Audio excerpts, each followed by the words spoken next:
ਸਤਿ ਸ਼੍ਰੀ ਅਕਾਲ ਸਾਰਿਆਂ ਨੂੰ ਤੇ ਉਮੀਦ ਕਰਦਾ ਸਾਰਿਆਂ ਦਾ ਪੀਸੀਐਸ ਦੀ ਤਿਆਰੀ ਜਿਹੜੀ ਹੈਗੀ ਹੈ ਵਧੀਆ ਚੱਲਦੀ ਹੋਏਗੀ। ਸੀਸੈਟ ਪੋਰਸ਼ਨ ਦੀ ਤਿਆਰੀ ਵੀ ਵਧੀਆ ਚੱਲ ਰਹੀ ਹੋਗੀ। ਤੇ ਅੱਜ ਜਿਹੜਾ ਟੈਸਟ ਸੀਗਾ ਸੀਸੈਟ ਟੈਸਟ ਨੰਬਰ 4 ਇਹ ਵੀ ਸਾਰਿਆਂ ਦਾ ਵਧੀਆ ਹੋਇਆ ਹੋਏਗਾ ਅੱਜ। ਤੇ ਟੈਸਟ ਦਾ ਲੈਵਲ ਜਿਹੜਾ ਸੀਗਾ ਥੋੜਾ ਈਜ਼ੀ ਸੀਗਾ।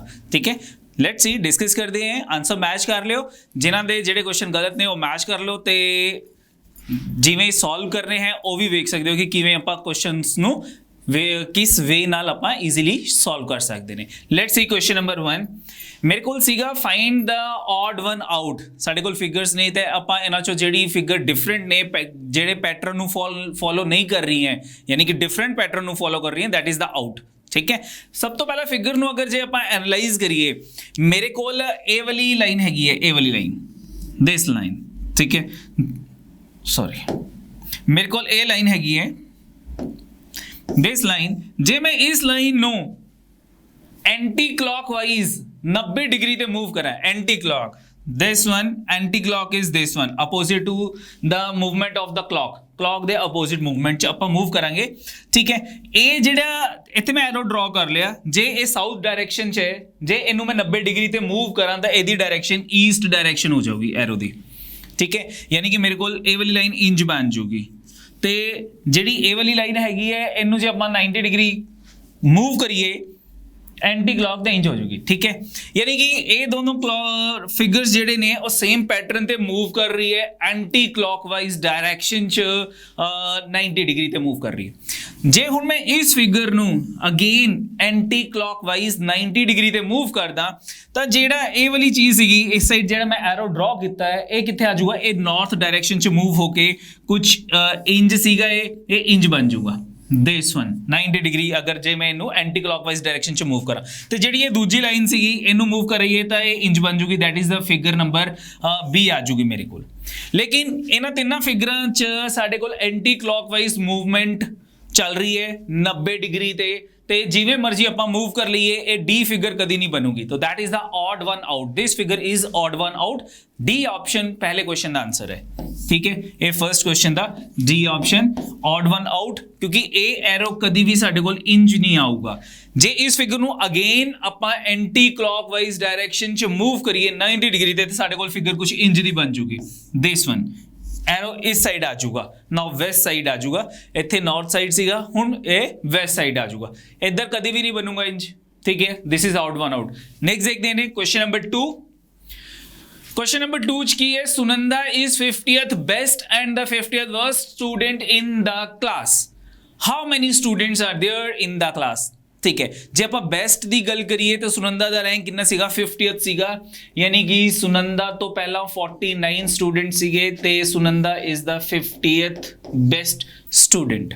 ठीक है, जे आप वर्स्ट स्टूडेंट की गल करिए तो सुनंदा का रैंक अगेन 50th सीगा, यानी कि एंड तो सुनंदा का रैंक 50th है, इधर 49 स्टूडेंट्स ने तो Sunanda is the 50th worst student in the class. Now total number of students कितने हो गए साडे कोल 49 स्टूडेंट सुनंदा तो बेस्ट सीगे, 49 सुनंदा तो वर्स्ट सीगे, तो यानी कि टोटल 49 प्लस 49 98 ते Sunanda is 99।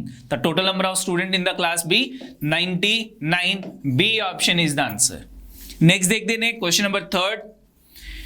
Two cars start from same point on a straight highway facing opposite direction. मान लो इस पॉइंट तो साडे कोल दो कार्स मूव कर रही ने अपोजिट डायरेक्शन च, एक जिहड़ी सीगी वो वेस्ट डायरेक्शन च जा रही है ते दूजी जिहड़ी है वो ईस्ट डायरेक्शन च जा रही है, वेस्ट इधर जा रही है ते दूजी car this side east direction च जा रही है। आगे each car drive for a 6 miles, यानी कि दोनों कार्स दा जिहड़ा डिस्टेंस सीगा वो 6 माइल सीगा, इधर ए 6 माइल्स इधर ए 6 माइल मूव कर गया। उस तो बाद and then takes a left turn, दोनों कार्स जिहड़ी है वो लेफ्ट टर्न कर गई तो जिहड़ी वेस्ट डायरेक्शन च जा रही है ओदा लेफ्ट टर्न किधर हो जाऊगा साउथ डायरेक्शन च, इधर टर्न कर गई हो।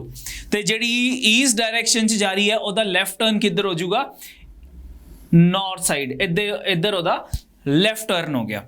ठीक है, each car drives for 6 miles and then take a left turn and drive for 8 miles. Now left turn लेने के बाद उन्होंने 8 माइल्स जो था वो डिस्टेंस कवर किया था, तो this distance is 8. This distance is 8. Now what is the question? How far are the two cars? दोनों cars ਦੇ ਵਿੱਚ the distance ਕਿੰਨਾ ਹੈਗਾ, ठीक है, यानी कि ਇੱਥੋਂ ਲੈ ਕੇ ਇੱਥੋਂ ਤੱਕ ਇਹ distance calculate ਕਰਨਾ ਹੈ ਆਪਾਂ, ठीक है। ਜੇ ਇਸ point ਨੂੰ ਮੈਂ O, ਇਹਨੂੰ A ਤੇ ਇਹਨੂੰ B name ਦੇ ਦਾਂ ਤਾਂ ਇਹ 90 degree right angle triangle, this is 6, this is 8, OB distance calculate कर लूंगा मैं, Pythagoras theorem. Same this distance is 6, this distance is 8 ते A वाला डिस्टेंस ਆਪਾਂ कैलकुलेट कर लांगे, दोनों ਨੂੰ ऐड करिए, that is the distance between the two cars. कितना डिस्टेंस होगा? एक 6 हो गया, एक 8 हो गया, दूसरा 10 हो जाएगा। पाइथागोरियन ट्रिपलेट ਹੁੰਦਾ 6 8 10। Basic Pythagorean triplet is 3 4 and 5। 3 4 5 को मैं किसी भी नंबर से मल्टीप्लाई करूंगा, आफ्टर मल्टीप्लिकेशन मेरे पास पाइथागोरियन ट्रिपलेट ही बनता जाएगा। 2 से मल्टीप्लाई करूं 6 8 10, 3 से मल्टीप्लाई कर लो 9 12 15, 4 से मल्टीप्लाई कर लो 12 16 20, 10 से मल्टीप्लाई कर लो 30 40 50, ऑल आर पाइथागोरियन ट्रिपलेट्स, ठीक है। नहीं याद रहता, परपेंडिकुलर बेस का स्क्वायर प्लस परपेंडिकुलर का square is equal to hypotenuse का स्क्वायर, ठीक है। Perpendicular square plus base square is equal to hypotenuse square. तो ये मेरे पास क्या होंगे? पाइथागोरियस थ्योरम, पाइथागोरियन ट्रिपलेट्स आ जाएंगे 6 8 and 10, ठीक है। चेक कर लो, 6 का स्क्वायर 36, 8 का स्क्वायर 64, 36 और 64 को अगर मैं ऐड करता हूं 100 आ गया, दैट इज 10 स्क्वायर। तो हाइपोटेन्यूज की वैल्यू कितनी होगी? 10 होगी। What is the distance now? ये ए बी डिस्टेंस कितना हो जाएगा? अगर ये पॉइंट मेरे पास ए है, सॉरी ये पॉइंट मेरे पास डी है, डी, तो दिस डी ओ ये भी 10 हो गया, ओ बी ये भी 10 हो गया। What is the distance between the two cars? 10 + 10 20, यानी कि B option is the answer, ठीक है। नेक्स्ट देखते हैं, next question, question number 4। In a certain language, ठीक है, coding decoding, triangle is coded as SQH ZM FKD, ठीक है। तो क्या कोड आ रहा था मेरे पास? क्या इसमें हमारे पास पैटर्न आ रहा है? ट्राइंगल TRIANGLE एंड कोड क्या था? SQHZM और FKD, FK एंड D। चलो, अगर मैं T में से 1 माइनस करता हूं, S आ जाएगा, ठीक है। T से पहले वाला जो अल्फाबेट है दैट इज S, उसके बाद R से पहले Q, I से पहले H है, और A से पहले वाले अगर मैं अल्फाबेट की बात करूंगा तो that is ending letter of the English alphabet Z। N से पहले M है, G से पहले F है, L से पहले K है, E से पहले D है। यानी कि ट्रायंगल वर्ड के लेटर में से अगर मैं हर लेटर में से -1 करता हूं तो जो मेरे पास लेटर्स आते हैं that is the code of word triangle, वो ट्रायंगल वर्ड का कोड होगा, ठीक है। या फिर आप इसको ऐसे भी एनालाइज करते हो कि S में अगर मैं 1 प्लस करता हूं तो T आ जाता है, S then T, Q R H I, Z के बाद next alphabet is A, M के बाद N, F के बाद G, K के बाद L एंड D के बाद E, ठीक है। नेक्स्ट क्वेश्चन क्या था हमारे पास? Then which word will be coded as DWZLOKD, ठीक है। विच वर्ड, ऐसा कौन सा वर्ड है जिसका कोड ये गिवन है? मुझे वर्ड कैलकुलेट करना है, कोड इज गिवन। तो डी के बाद नेक्स्ट अल्फाबेट कौन सा है मेरे पास? E, यानी कि my answer start with E and out of the 4 option only A option start with E, ठीक है। तो D के बाद E आ गया, W के बाद X आ गया, Z के बाद A आ गया, L के बाद M आ गया, O के बाद P है, K के बाद L है एंड D के बाद E है। तो example A option is the answer, ठीक है। चेक करने की जरूरत नहीं थी पूरा वर्ड, क्योंकि नन ऑफ दिस गिवन नहीं था, ठीक है। ओनली एक ही वर्ड था that is starting with E, only A option, that is my answer. Next देखते हैं क्वेश्चन नंबर 5। और dance is coded as 27, dance DANCE। What is the rank of D? D का रैंक कितना है?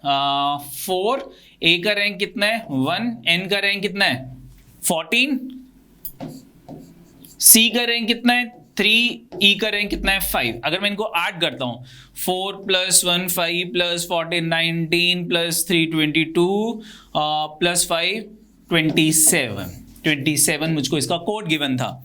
Next क्या given था मुझको, then dash will be coded as, तो डैश का कोड क्या होगा DASH, इसका कोड क्या होगा, D फॉर 4th पोजीशन है इसकी, A की 1st पोजीशन है, S की क्या होती है ST, तो यानी कि 19, H की GEFGH 9th, ठीक है, ओ सॉरी 8th,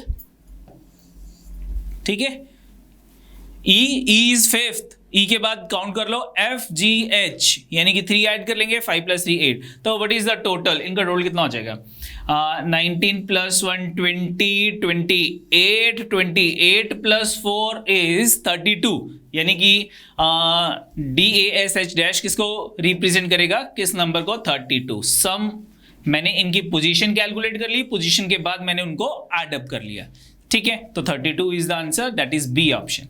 नेक्स्ट देखते हैं, next question, study the problem figure and choose the correct figure from the options given below. This figure is to this, then this figure is to what? ये figure किससे कौन सी options को figure जो answer figures है को क्या कहते हैं रिलेट करेगी। तो ट्रायंगल की अगर मैं बात करता हूं, ट्रायंगल में मेरे पास 3 साइड्स हैं, क्लोज फिगर है एंड 3 साइड्स हैं, और ये किसको रिप्रेजेंट कर रही है, एक हेक्सागन को रिप्रेजेंट कर रही है, 1 2 3 4 5 एंड 6, इसकी 6 साइड्स हैं, 1 2 3 4 5 6 साइड्स, ट्रायंगल के 3 साइड्स हैं क्लोज फिगर, हेक्सागन के 6 साइड्स हैं क्लोज फिगर। नाउ ये मेरे पास क्या था, एक स्क्वायर था, स्क्वायर की कितनी फिगर्स हो जाएंगे, साइड्स है मेरे पास, square is again a close figure और 4 साइड्स होंगी, तो ये किसको रिलेट करेगा, ये उस फिगर को रिलेट करेगा जिसमें मेरे पास 3 3 का डबल 6 था, ठीक है, 4 4 का डबल 8 हो जाएगा, तो 8 साइडेड क्लोज फिगर को ये रिप्रेजेंट करेगा, दैट इज ऑक्टागन। तो ट्रायंगल ऑप्शन नहीं हो सकती, स्क्वायर ऑप्शन आंसर नहीं हो सकता, सर्कल ऑप्शन आंसर नहीं हो सकती, स्क्वायर नहीं हो सकता, this is octagon 8 sided figure, D option is the answer, ठीक है, सिंपल क्वेश्चन था। नेक्स्ट देखते हैं, नेक्स्ट आता है question number 7, pointing to a photograph of a boy Suresh said, यानी कि सुरेश जो है वो बात कर रहा है, सुरेश, और फोटोग्राफ के बारे में बात कर रहा है, फोटोग्राफ किसी बॉय की है, क्या कहा है उसने, ही इज, यानी कि boy is the son of the only son of my father, Suresh क्या कह रहा है, my mother, only son of my mother, Suresh जो है वो एक बॉय की फोटोग्राफ की तरफ पॉइंट करके बात कर रहा है कि माय मदर का only son is Suresh himself, Suresh अपने बारे में बात कर रहा था यहाँ पे, only son of my mother Suresh, that is Suresh, Suresh की मदर के only son is Suresh, and जो फोटोग्राफ है that is the son of this, that is Suresh, तो सन ऑफ सुरेश की बात हो रही है, फोटोग्राफ किसकी थी, सुरेश के सन की थी। तो आगे क्वेश्चन क्या था मेरे पास, how is Suresh related to that boy, Suresh boy का क्या लगता है, फादर लगता है, Suresh related to boy is father, तो डी ऑप्शन, कजन नहीं है, ब्रदर नहीं है, अंकल नहीं है, D option father is the answer, question number 7 D option father. Next देखते हैं, next question, Anil is taller than Abhay, चलो ठीक है,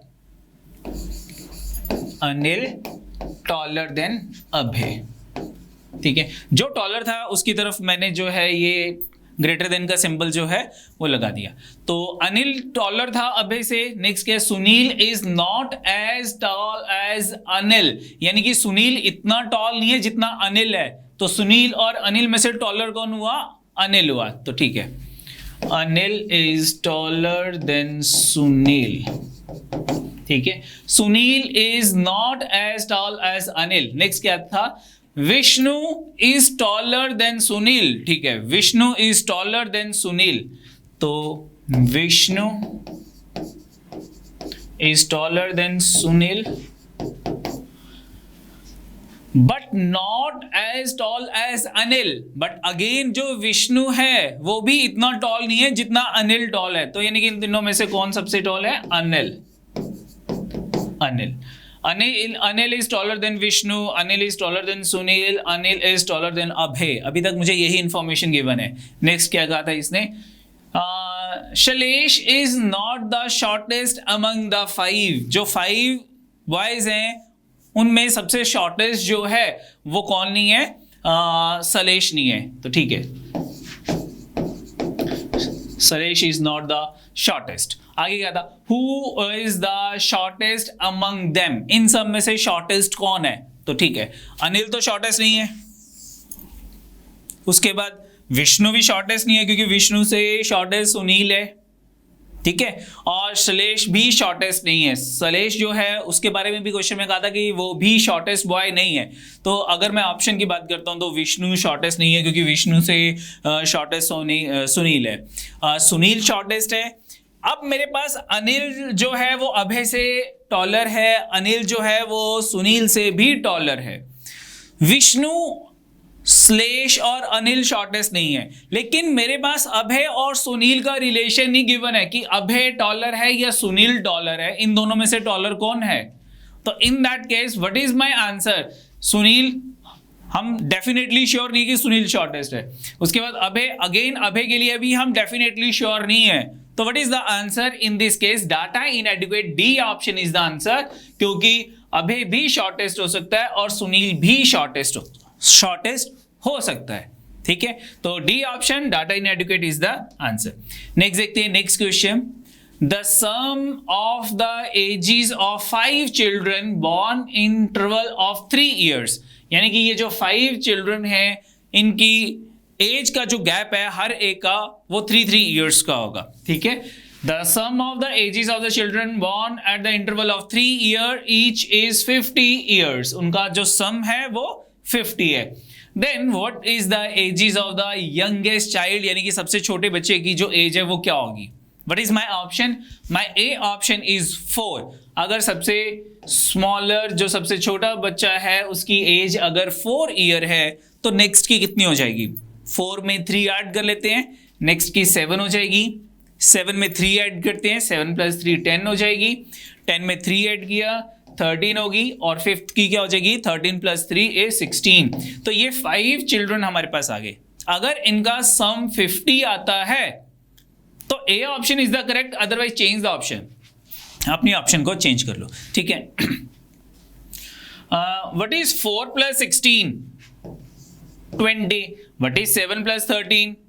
20 एंड 10 एज इट इज आ गया। तो व्हाट इज 20 + 20? 40 + 10 is 50। यस, इनका सम 50 आ रहा है। तो सबसे जो स्मॉलर चिल्ड्रन होगा, सबसे छोटा जो बच्चा होगा, यंगेस्ट जो होगा, सबसे यंगेस्ट जो होगा, उसकी एज कितनी हो जाएगी? 4 years हो जाएगी। ए ऑप्शन इज द आंसर। बोलो, ठीक है। नेक्स्ट देखते हैं, क्वेश्चन नंबर 10 की बात करते हैं।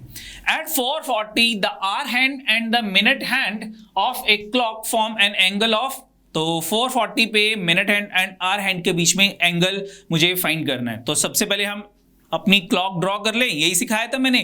तो क्लॉक ड्रॉ करते हैं। तो यहां पे 12 है, ये 6 है, ये 3 और ये 9। 1 2 4 5 7 8 10 एंड 11। 4:40 में हमारे पास मिनट हैंड की जो पोजीशन है वो 8 के ऊपर होगी, एंड जो आर हैंड है उसकी पोजीशन 4 और 5 के बीच में यहाँ पे कहीं पे होगी, ठीक है। तो अब हमने एंगल कैसे कैलकुलेट किया था कि 8 और 7 के बीच में 5 मिनट स्पेस के ऊपर जो एंगल ड्रॉ होता है दैट इज 30 डिग्री। 7 और 6 के बीच में जो एंगल ड्रॉ होगा दैट इज अगेन 30 डिग्री। 6 और 5 के बीच में भी एंगल 30 डिग्री का होगा। तो ये 3 एंगल्स 30 + 30 + 30 यानी कि 90 डिग्री हो जाएंगे।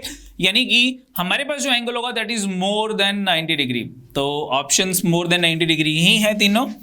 अब जब एग्जैक्ट 4 o'clock हुआ था, हमारी आर हैंड की पोजीशन क्या थी? This is the position of the hour hand जब हमारे पास एग्जैक्टली 4 o'clock था। आर हैंड को इस पोजीशन से इस पोजीशन तक आने के लिए कितना टाइम लगा? आर हैंड को ये डिस्टेंस कवर करने के लिए 40 मिनट्स लगे हैं। 40 मिनट के बाद 440, 40 मिनट के बाद आर हैंड की पोजीशन 4 से इस पोजीशन पे आ गई। तो आर हैंड जो है वो 1 मिनट में हाफ डिग्री का एंगल बनाती है, 40 मिनट्स में 40 इंटू हाफ यानी कि 20 डिग्री का एंगल बनेगी। यानी कि this above angle is 20 degree and 4 to 5 total angle कितने डिग्री का होगा? यस 30 डिग्री का होगा, जिसमें से अबव एंगल 20 डिग्री का है, बिलो एंगल कितने डिग्री का हो जाएगा? 10 डिग्री का हो जाएगा। तो what is the angle between when the clock indicate 4:40 4:40 30, 60, 90, 90 plus 10 is 100 degree. यानी कि हमारे पास एंगल कितने डिग्री का होगा? 100 degree. B option is the answer. ठीक है, इजी था, कोई मुश्किल नहीं है। नेक्स्ट देखते हैं question. Priya start his journey towards her right and travel 10 kilometer and turn to left and travel 20 kilometer. Approximately how far did she travel from the starting point? अब यहाँ पे कई बच्चों के डाउट्स आते हैं कि सर हम स्टार्टिंग में कौन सी डायरेक्शन में मूव करें। कोई प्रॉब्लम नहीं है, जिस मर्जी डायरेक्शन में मूव कर जाओ, हमारा आंसर में कोई प्रॉब्लम नहीं होगी। तो क्या कहा था? प्रिया start his journey toward her right. ठीक है, टुवर्ड हर राइट, अगर उसका फेस नॉर्थ साइड है तो उसका राइट साइड कौन सी होगी? दिस साइड, ईस्ट साइड, वो राइट डायरेक्शन होगी, राइट साइड होगी उसकी। तो toward her right and travel 10 kilometre, यानी कि this distance is 10 kilometre. Then he turn to left. अब उसका लेफ्ट कौन सा हो जाएगा? अगर वो राइट साइड मूव कर रही है तो उसका ईस्ट साइड मूव कर रही है, तो लेफ्ट डायरेक्शन कौन सी हो जाएगी? नॉर्थ। यानी कि यहां से वो नॉर्थ डायरेक्शन में मूव करना शुरू कर दिया। कितने kilometre? 20 kilometre. Approximately how far did she travel from the starting point? तो ये स्टार्टिंग पॉइंट से ये कितना डिस्टेंस हो जाएगा? अगेन अभी क्वेश्चन किया था पाइथागोरस थ्योरम। ठीक है, ये 10 है, ये 20 है, हाइपोटेन्यूज की वैल्यू क्या हो जाएगी? दैट इज 10 का स्क्वायर प्लस 20 का square is equal to hypotenuse का स्क्वायर। तो hypotenuse is equal to square root of 10 का स्क्वायर 100, 20 का स्क्वायर 400, दोनों को प्लस किया 500 का square root is the answer. बोलो ठीक है। तो 500 का स्क्वायर रूट क्या होगा? देख लेते हैं यहां पे। 500 से स्मॉलेस्ट परफेक्ट स्क्वायर कौन सा होता है? Perfect square 484। 500 से ग्रेटर परफेक्ट स्क्वायर कौन सा होगा? ग्रेटर 529। यानी कि 500 इन दोनों वैल्यूज के बीच में लाई करता है।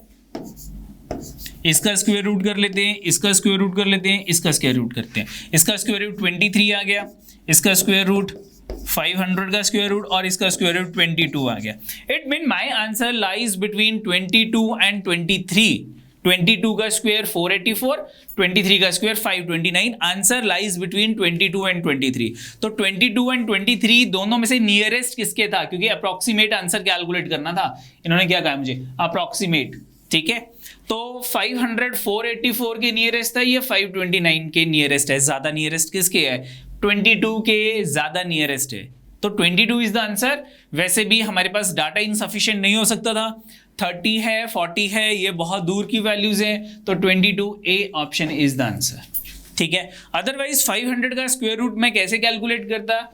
5 into 100 का स्क्वायर रूट, 100 रूट से बाहर आ गया, मेरे पास आ गया 10 root 5 is the answer. Root 5 की वैल्यू पुट करते हैं तो that is 2.236 something.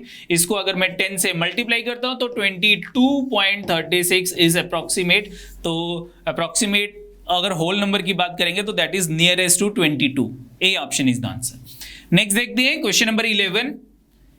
A and B together on a house whose total value is 32 lakhs। तो ठीक है, A और B दोनों ने मिलके एक घर परचेज किया है जिसकी वैल्यू 32 लाख रुपीस है। इफ 2/3 ऑफ A's शेयर, यानी कि A ने जितनी इन्वेस्टमेंट की है उसका अगर मैं 2/3 कर दूंगा तो that is equal to 2/5 of B share. तो this value is equal to 2/5 of B's share। Then what is the share of B in the property, तो बी का शेयर कितना होगा प्रॉपर्टी के अंदर, ठीक है। तो ये मुझे इक्वालिटी दे रखी है, तो 2 से 2 कैंसिल हो गया, बी इधर डिनोमिनेटर में चला जाएगा, 3 इधर न्यूमिनेटर में चला जाएगा, तो मेरे पास आ जाएगी a upon B is equal to 3 ऊपर चला गया 3 अपॉन 5, यानी कि a और b के शेयर की रेशो आ गई 3:5। मुझे किसका शेयर निकालना था, b का शेयर, तो b का share is equal to 5 upon total share. What is the total share, that is 3 + 5 8 into total value of the property that is 32 lakh. तो 8 4 का 32, 4 इंटू 5 इज 20 लाख। तो यानी कि बी का शेयर जो था वो 20 लाख का था, बी की इन्वेस्टमेंट जो थी वो 20 लाख की है। तो what is the answer, D option, none of these is the answer, ठीक है। नेक्स्ट देखते हैं, next question, question number 13। Amit is now 6 times as old as his son, यानी कि अमित की एज जो है वो उसके सन की एज का 6 times है, 6 times 6 गुना ज्यादा। चलो ठीक है। 4 year hence the sum of their ages will be 43। आज से 4 साल के बाद, 4 year hence 4 साल के बाद अमित और उसके सन की जो एज है दैट इज इक्वल टू 43।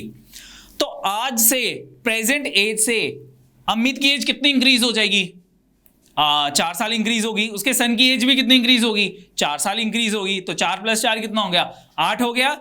अगर मैं 43 में से 8 माइनस करता हूं तो मेरे पास कितना आ जाएगा 35, यानी कि हमारे पास जो प्रेजेंट एज है अमित और उसके सन की उसका टोटल 35 होना चाहिए। आज से 4 साल के बाद अमित की एज 4 साल इंक्रीज होगी, सन की एज 4 साल इंक्रीज होगी, 4 + 4 8 हो गया, 35 में 8 ऐड करता हूं 43, तो दोनों की 4 साल के बाद की एज का सम 43 इयर्स हो जाएगा, ठीक है। मेरे पास आज की टोटल एज आ गई अमित और उसके सन की। आगे क्वेश्चन क्या कहा था, then how old is the son now, आज की present age of son calculate करनी है, present age of son calculate करनी है। तो जो भी मेरे पास ऑप्शन है that is the present age of son. तो अगर सन की एज 4 साल है तो अमित की एज कितनी होगी, उसका 6 टाइम्स होगी, यानी कि अमित की एज 24 होगी। दोनों को प्लस करो, 35 आता है, नहीं आता, ए ऑप्शन रॉन्ग है। 6 है मेरे पास, अमित अगर सन की एज 6 है तो 6 को 6 से मल्टीप्लाई करो, कितना हो गया, 6 × 6 इज 36। इन दोनों का सम जो है वो 35 आता है, नो। इसको 6 से मल्टीप्लाई करते हैं, 6 × 5 कितना हो गया, 6 × 5 इज 30, यानी कि अमित की एज जो है वो 30 है और उसके सन की एज 5 इयर्स है, दोनों का टोटल जो है वो 35 आ गया। इट मीन सन की age 5 year is the correct option. बोलो ठीक है, सन की एज 5, अमित की एज 30। आफ्टर 4 ईयर्स सन की एज जो है वो 9 हो जाएगी और अमित की एज 34 हो जाएगी, और दोनों को अगर मैं प्लस करता हूं तो दोनों का टोटल 43 आ जाएगा। That satisfy the condition of the question. तो it mean B option 5 years is the answer. Next देखते हैं question number 14. Out of 4 mangoes, 5 oranges and 6 apples, how many selections of fruits can be made by taking at least, ये सबसे important word था, at least one of them, यानी कि कम से कम मुझको एक फ्रूट तो सिलेक्ट करना ही करना है। चलो ठीक है, कौन कौन से फ्रूट्स थे मेरे पास, मैंगो, मेरे पास कितने मैंगोज थे, मेरे पास 4 मैंगोज थे। तो मेरी सिलेक्शन क्या क्या हो सकती है, either I select 0 mango, 1 mango, 2 mangoes, 3 mangoes या फिर 4 मैंगोज। मेरे पास 5 सिलेक्शंस हो सकती हैं, मैं 5 वेज में मैंगोज को सिलेक्ट कर सकता हूं। आइदर 0 कोई भी मैंगो नहीं लूंगा, 1 मैंगो परचेज कर लूंगा, 2 मैंगोज, 3 मैंगोज, 4 मैंगोज। तो कितने वेज में हो गए मेरे पास, 5 वेज, 1 2 3 4 एंड 5। सिमिलरली सेकंड मेरे पास क्या था, सेकंड फ्रूट कौन सा था मेरे पास, ऑरेंज, एंड कितने ऑरेंज थे मेरे पास, 5 ऑरेंज थे। ऑरेंज अगर 5 थी तो सिलेक्शन 6 वेज में हो जाएगी, 6 वेज। कौन कौन सी, 0 orange, 1 orange, 2 orange, 3 orange, 4 orange, 5 orange. ठीक है, तो कितने होगी मेरे पास, 1 2 3 4 5 6 वेज में मैं सिलेक्ट कर सकता हूं। उसके बाद थर्ड फ्रूट कौन सा था मेरे पास थे, third one is 6 apples. Apple 6 है तो इसको मैं कितने वेज में सिलेक्ट कर सकता हूं, इसको भी 6 वेज में, 0 Apple, 1 Apple, 2 Apple, 3 apples, 4 apples, 5 apples and 6 apples. और वेज जो थे वो मेरे पास कितने हो जाएंगे, 7 वेज हो जाएंगे। चलो, अगर मुझे सिलेक्शंस करनी है, मैं कितने वेज में तीनों फ्रूट्स को सिलेक्ट कर सकता हूं, हाउ मेनी वेज, तो that is 5 into 6 into 7 veg.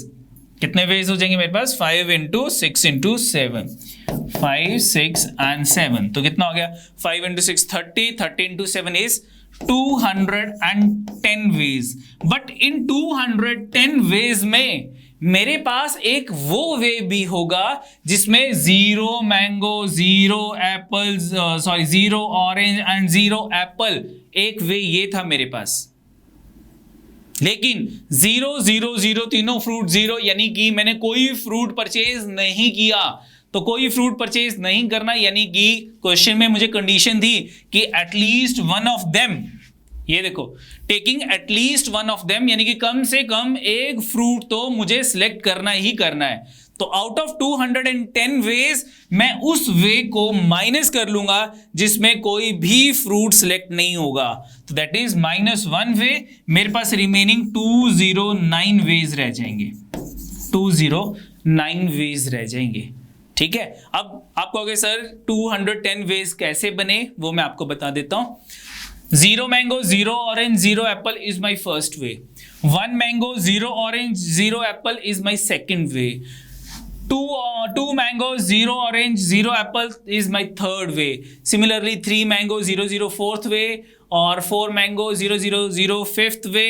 उसके बाद 0 mango, 1 apple, 0 mango, 1 orange, 0 apple is my sixth way. या फिर 1 mango, 1 orange, 0 apple is my seventh way, and so on. तो ऐसे ऐसे करके मेरे पास टोटल 210 वेज होंगे। जैसे कि सिमिलरली हमने एक नंबर सिस्टम में क्वेश्चन किया था। ठीक है, कौन सा क्वेश्चन, हाउ मेनी फैक्टर्स वाला जो क्वेश्चन था वो सेम इसी पैटर्न पे, इसी वे में हम कैलकुलेट करते थे। कैसे, मैं एग्जांपल दे देता हूं आपको। वहां पे भी मैंने करवाया था कि अगर मैं कहूं कि हाउ मेनी फैक्टर्स या डिवाइजर्स ऑफ 24 आर देयर, कि 24 के कितने फैक्टर्स, कितने डिवाइजर्स थे। तो हम क्या करते थे, जब भी मुझे नंबर ऑफ फैक्टर्स कैलकुलेट करने थे तो हम क्या करते थे कि उस नंबर को प्राइम नंबर की प्रोडक्ट की फॉर्म में लिखते थे। 2 into 2 into 2 into 3, 8 into 3 is 24, तो दैट इज इक्वल टू 2 की पावर 3 into 3 की पावर 1, 24। नाउ जो भी मेरे पास पावर थी इसमें मैं 1 प्लस कर रहा था, पावर +1, और जो सेकेंड नंबर 3 था इसमें भी मैंने पावर में 1 प्लस किया, 1 + 1, तो that is 4 into 2 is equal to 8 ways, 8 factors. यानी कि 24 जो था उसके टोटल नंबर ऑफ फैक्टर्स कितने थे, 8 थे। ये 8 कैसे आए वो मैं आपको बता देता हूं, क्योंकि नंबर स्मॉलर है ये। ठीक है, बड़े नंबर्स के लिए मैं डायरेक्ट फार्मूला अप्लाई करूंगा, उसके लिए कैलकुलेशन थोड़ी मुश्किल हो जाएगी। अब जैसे कि मैंने ये 8 वेज निकाले थे, मेरे पास था 2 की पावर 3, मैं 2 की पावर 3 को कितने वेज में लिख सकता हूं, फर्स्ट इज 2 की पावर 0, 2 की पावर 1, 2 की पावर 2 एंड 2 की पावर 3, यानी कि मैं 4 वेज में लिख सकता हूं, 4 वेज में। ये वाला 4 आ गया, पावर +1, बोलो ठीक है। दूसरा 3 की पावर 1 को मैं कितने वेज में लिख सकता हूं, 3 की पावर 0 एंड 3 की पावर 1, यानी कि मैं 2 वेज में लिख सकता हूं, 2 वेज में। दिस 2 दोनों को मल्टीप्लाई करते हैं, 4 into 2 को मल्टीप्लाई किया, 8 वेज मेरे पास आ गया। अब कौन से 8 वेज है वो मैं यहां से कैलकुलेट करके दिखाता हूं आपको। सबसे पहले 2 की पावर 0 कितना होता है, इसको दोबारा लिख लेते हैं क्योंकि ये मेरे पास 2 की पावर 3 था। तो what is the value of 2 की पावर 0 इज 1, 2 की पावर 1 इज 2, 2 की पावर 2 इज 4 एंड 2 की पावर 3 इज 8। 3 की पावर 1 को हमने लिख लिया, 3 की पावर 0 1 हो गया, 3 की पावर 1 जो है वो 3 हो गया। Total number of factor 1 into 1 is 1, 2 into 1 is 2, 4 into 1 is 4, 8 into 1 is 8. Now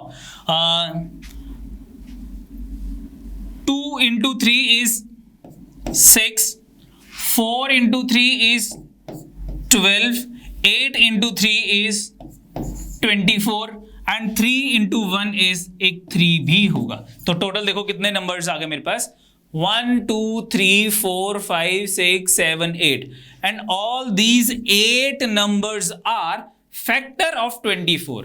ये 24 के फैक्टर हैं, ये सारे नंबर्स जो हैं ये 24 को डिवाइड कर सकते हैं। तो ठीक है, तो सिमिलरली मेरे पास जितनी भी पावर थी उसमें 1 प्लस किया, टोटल 4 वेज आ गए। जितनी भी पावर था उसमें 1 प्लस किया, मेरे पास नंबर ऑफ वेज आ गए, दोनों को मल्टीप्लाई किया, टोटल फैक्टर्स आ गए। अब जो मैंने अभी क्वेश्चन किया उसमें मेरे पास देखो, मेरे पास क्या था, मेरे पास इसमें कितने मैंगोज थे, मेरे पास इसमें 4 मैंगोज थे। तो 4 मैंगोज की सिलेक्शन कितने वेज में हो सकती है, मेरे पास 5 वेज में हो सकती है। Either we select 0 mango, 1 mango, 2 mango, 3 mangoes, 4 mangoes, 5 ways में। अगर मेरे पास जो है वो 6 कितने ऑरेंजेस थे, 5 ऑरेंजेस थे, तो मैं कितने वेज में ऑरेंजेस को सिलेक्ट कर सकता था, मैं 5 ऑरेंजेस को 6 वेज में सिलेक्ट कर सकता था।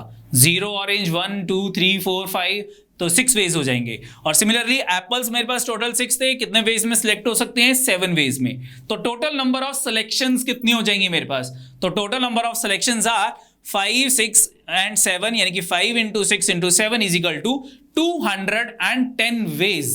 तो आउट ऑफ दीज 210 ways एक वे ऐसा होगा जिसमें मेरे पास 0 मैंगो, 0 ऑरेंज एंड 0 एप्पल होंगे।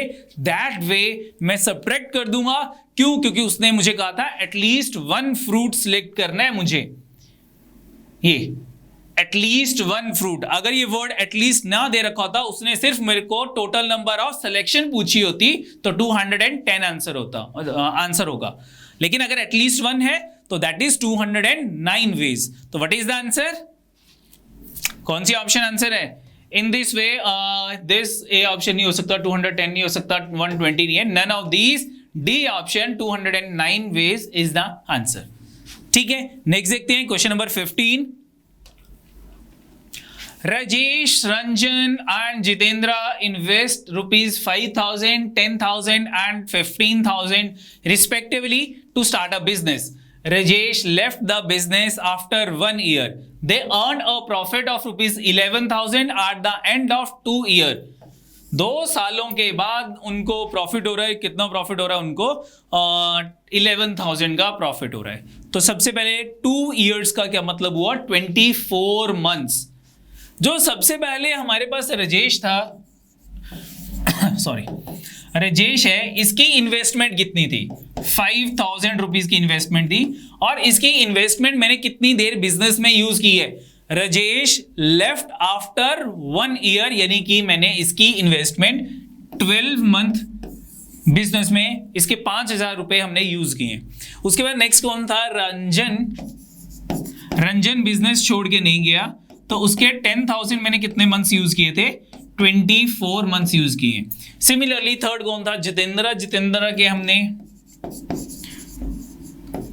जो मनी है वो हमने 15,000 कितने मंथ्स यूज की है, ये भी हमने 24 मंथ्स यूज की है। तो what is the ratio of their investment, इनकी इन्वेस्टमेंट की रेशियो क्या होगी, जो कि उनकी प्रॉफिट की भी रेशियो होगी। तो कटिंग कर लेते हैं, 12 1 का, 12 2 का, 12 2 का, 3 zeros 3 zeros 3 zeros एलिमिनेट होगी। उसके बाद 5 1 का 5 5 2 का 10 5 3 का 15, 1 into 1 is 1, 2 into 2 is 4 and 3 into 2 is 6। तो this is the ratio of their profit, ये इनकी प्रॉफिट की रेशियो आ गई 1 4 and 6। किसका शेयर कैलकुलेट करना था, what is the Ranjan share in the profit, Ranjan का प्रॉफिट में कितना शेयर होगा, तो रंजन की रेशियो कितनी थी 4, टोटल कितनी थी हमारे पास रेशो का 1 + 4 5 + 6 इज 11, तो 4/11 ऑफ द 11,000 टोटल प्रॉफिट 11,000 रुपया था। तो मेरे पास कितना हो गया 1,000 × 4 इज 4,000 रंजन का शेयर 4,000 रुपए 4,000 C option is the answer. ठीक है, नेक्स्ट देखते हैं question number 16। PGI hospital charges ₹50 per day for the first 3 days। 50 रुपए पर डे का खर्चा है कितने दिनों के लिए 3 डेज के लिए, and ₹100 per day for next 5 days. Next 5 days का हमारे पास ₹100 पर डे है, and ₹300 per day for the remaining days. जितने भी रिमेनिंग डेज होंगे उनके लिए ₹300 पर डे का एक्सपेंडिचर है। How many days did a man avail this facility if he had total ₹1250? Man के पास टोटल मनी कितनी थी 1250 रुपए। तो ठीक है, 50 × 3 कितना हो गया 150 रुपीज पहले 3 दिनों का एक्सपेंडिचर है। उसके बाद 100 × 5 500 नेक्स्ट 5 डेज का एक्सपेंडिचर है। तो टोटल 3 + 5 8 डेज का टोटल एक्सपेंडिचर कितना हो गया 650 रुपीज हो गया। बोलो ठीक है। उसके बाद अगर हम 9th डे की बात करते हैं, 9th डे, तो 9th डे हमारा कितना एक्सपेंडिचर हो जाएगा 300 रुपया। तो टोटल कितना हो गया मेरे पास 950 rupees, 950 rupees for 9 days. 10th day एक दिन और इंक्रीज कर लेते हैं, तो 10th डे हमारे पास 300 रुपए का और खर्चा हो गया, तो 10 डेज का टोटल एक्सपेंडिचर कितना हो गया। इस वैल्यू में 950 में 300 हम और ऐड करते हैं तो कितना हो जाएगा 1250 रुपीज, 1250 रुपीज। तो 1250 रुपए कितने दिनों का एक्सपेंडिचर होगा 10 डेज का होगा। 7 8 9 no, D option 10 days is the answer. बोलो ठीक है। नेक्स्ट देखते हैं question number 17। Ekta purchase 170 kg of jowar at ₹5.80। चलो ठीक है, 5.80 पर kg और टोटल हमने परचेजिंग कितनी की है 170 kg, and she mix it with 130 kg। 130 kg के साथ इसको मिक्स कर दिया ऑफ ज्वार कॉस्टिंग ₹5.30, यानी कि एक ₹5.80 वाले ज्वार है और एक हमारे पास ₹5.30 पर केजी वाले ज्वार है, और इसकी क्वांटिटी 170 है, इसकी क्वांटिटी 130 है। तो मिक्सचर जो मेरे पास बन गया उसकी टोटल क्वांटिटी कितनी हो जाएगी 300 kg हमारे पास मिक्सचर की क्या आ जाएगी 300 kg क्वांटिटी आ जाएगी। लेकिन हमने मिक्सचर एलिगेशन में क्या किया था कि मिक्सचर जो होगा, मिक्सचर की जो कॉस्टिंग होगी दैट लाइज बिटवीन 5.8 एंड 5.3। मेरे पास जो वैल्यू होगी कॉस्ट प्राइस, तो इसकी भी जो कॉस्ट प्राइस है that lies between these two values. आगे क्वेश्चन रीड करते हैं क्या है। She sell the mixture to earn a profit of 1.61, यानी कि जो भी इसकी कॉस्ट प्राइस है उस कॉस्ट प्राइस में अगर मैं 1.61 रुपीज ऐड करता हूं तो मेरे पास सेलिंग प्राइस आ जाएगी। बोलो ठीक है, selling price is equal to cost price में प्रॉफिट ऐड हो जाएगा पर kg. What should be the selling price, मुझे सेलिंग प्राइस कैलकुलेट करनी है ऑफ द मिक्सचर पर केजी। तो selling price is given in the option, selling price option में गिवन है। अगर 5 ये गलत है, 5.12 है यहां पे।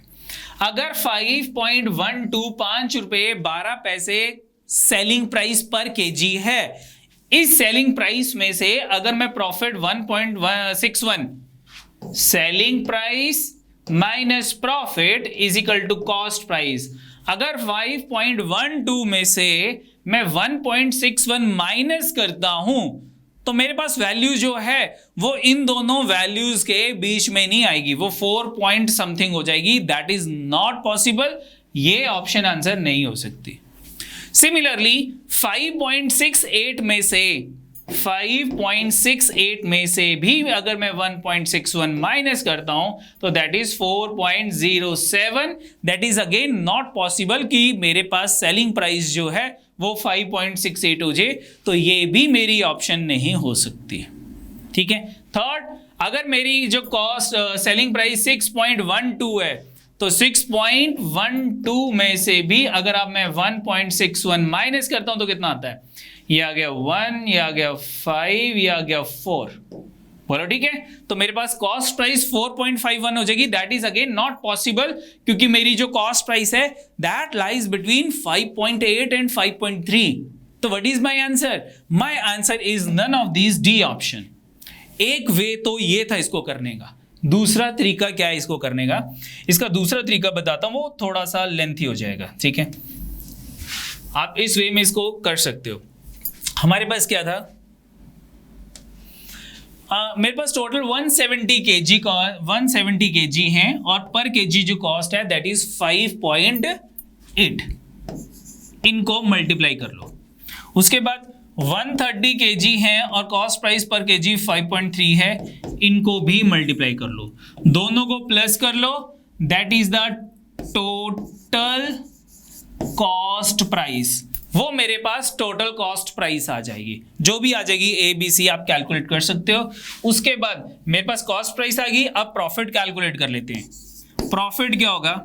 प्रॉफिट इज 1.61 पर केजी और मेरे पास अब टोटल केजी कितने हो गए? 300 केजी. इसको 300 से मल्टीप्लाई कर लो. हमारे पास वैल्यू कितनी आ जाएगी? 16 इंटू 3 483 मेरे पास आ जाएगा. 483 रुपीज मेरे पास प्रॉफिट आ जाएगा. जो मेरी कॉस्ट प्राइस है इस कॉस्ट प्राइस में इस प्रॉफिट को ऐड करो तो मेरे पास सेलिंग प्राइस आ जाएगी. अब इस सेलिंग प्राइस को अगर मैं पर केजी सेलिंग प्राइस निकालनी है तो मैं 300 से डिवाइड कर लूंगा. डिवाइड करने के बाद मेरे पास पर केजी सेलिंग प्राइस आ जाएगी and that is approximate 7 point something. वो 7 पॉइंट समथिंग आ जाएगी. That is not given in the option. तो in this case D option none of these is the answer. ठीक है. नेक्स्ट देखते हैं. Next question 80 number question. 80 number. The sum of the digit of 2 digit number is 10. एक 2 digit number है जिसका सम 10 है. तो 2 डिजिट नंबर जिनका सम 10 हो सकता है वो कौन कौन से हैं? 1 9 सम 10 हो गया, या फिर 2 8, या फिर 3 7, या फिर 4 and 6, या फिर 5 and 5 और 5 and 5 टोटल 10 हो गया. उसके बाद 6 and 4, 7 and 3, 8 and 2, 9 and 1. इन सभी 2 डिजिट नंबर का जो सम है वो 10 है. आगे क्या कहा था? And their product is 16. क्या इन दोनों का प्रोडक्ट 16 है? नो. इनका प्रोडक्ट 16 आ रहा है 2 and 8 का. यस. इनका प्रोडक्ट नो. इनका प्रोडक्ट नो. इनका प्रोडक्ट है 16 नो. इनका प्रोडक्ट 16 नो. इनका प्रोडक्ट 16 नो. इनका प्रोडक्ट 16 है. यस. इनका प्रोडक्ट 16 है. नो. यानी कि वो 2 डिजिट नंबर मेरे पास या तो 28 होंगे या 82 नंबर होगा. आगे क्या कहा था? What is the 40% of that number. तो उस नंबर का 40% कैलकुलेट कैसे होगा? That is not the unique answer. इसका 40% करूंगा तो आंसर डिफरेंट होगा. 28 का 40% करूंगा तो आंसर डिफरेंट होगा. यानी कि आंसर यूनिक नहीं होगा. तो in that case what is the answer? Data inadequate is the answer. C option. ठीक है. अगर उसने कहा होता कि 1s प्लेस डिजिट जो है वो smaller than 10s place digit तो मेरा नंबर 28 हो जाता. तो इन दैट केस मैं क्या करता कि इसका 40% कैलकुलेट कर लेता. ठीक है. बट ऐसा कुछ नहीं कहा था. The sum of the digit of 2 digit number is 10, their product is 16. What is the 40% of that number? तो data inadequate, C option is the answer. ठीक है. नेक्स्ट देखते हैं question number 19. The ratio between the present age of Naveen and Sameer is 5:3. यानी कि नवीन की age 5 है तो समीर की एज जो है वो 3 है. जो रेशो थी वही मैंने इनकी एज लेट कर ली. आगे क्या कहा था? If the difference between their edges is 6 years. यहां पे इनकी एज का डिफरेंस कितना है, 5 और 3 में कितने का डिफरेंस है, 2 का डिफरेंस है। लेकिन क्वेश्चन की कंडीशन क्या कहती है कि जो डिफरेंस है वो 6 साल का है। इसको 6 से 6 कैसे बनाऊंगा, किससे मल्टीप्लाई करूंगी 6 बन जाए, इसको 3 से मल्टीप्लाई करो तो 6 बन जाएगा। तो 3 इंटू 2 6 बन गया, डिफरेंस 6 हो जाएगा। तो दोनों रेशियोज को 3 से मल्टीप्लाई करो, 3 into 5 15, 3 into 3 9 and the difference is 6 years. बोलो ठीक है, यानी कि नवीन की एक्चुअल एज जो है वो हमारे पास 15 साल आ गई और समीर की एक्चुअल एज जो है वो 9 ईयर्स आ गई। आगे क्या कहा था, इफ दे, ये तो हो गया। नेक्स्ट क्या था, what will be the Sameer age after 5 year, 5 सालों के बाद समीर की एज कितनी हो जाएगी, 9 में 5 ऐड कर दो 14 years. What is the answer, 20, 23, 28, no, D option, none of these is the answer। Question number 19, none of these। Next देखते हैं question number 20, Parul earn 50% of Raghu salary, यानी कि जितनी भी रघु की सैलरी है उसका 50% जो है वो पारुल की सैलरी है। And Raghu earn 80% of the Dinesh salary. चलो अगर दिनेश की सैलरी मैं 100 रुपीज लेट कर लेता हूं तो रघु की सैलरी कितनी हो जाएगी, 100 का 80%, दैट इज 80 रुपीज। ये किसकी सैलरी होगी, रघु की। अब पारुल की सैलरी कितनी है, 50% ऑफ रघु सैलरी, इसका 50%, तो पारुल की सैलरी होगी 40 रुपीज। 80 का अगर मैं क्या कहते हैं 50% करता हूं 1/2 से मल्टीप्लाई करता हूं, 50% इज 1/2, दैट इज 40 रुपीज।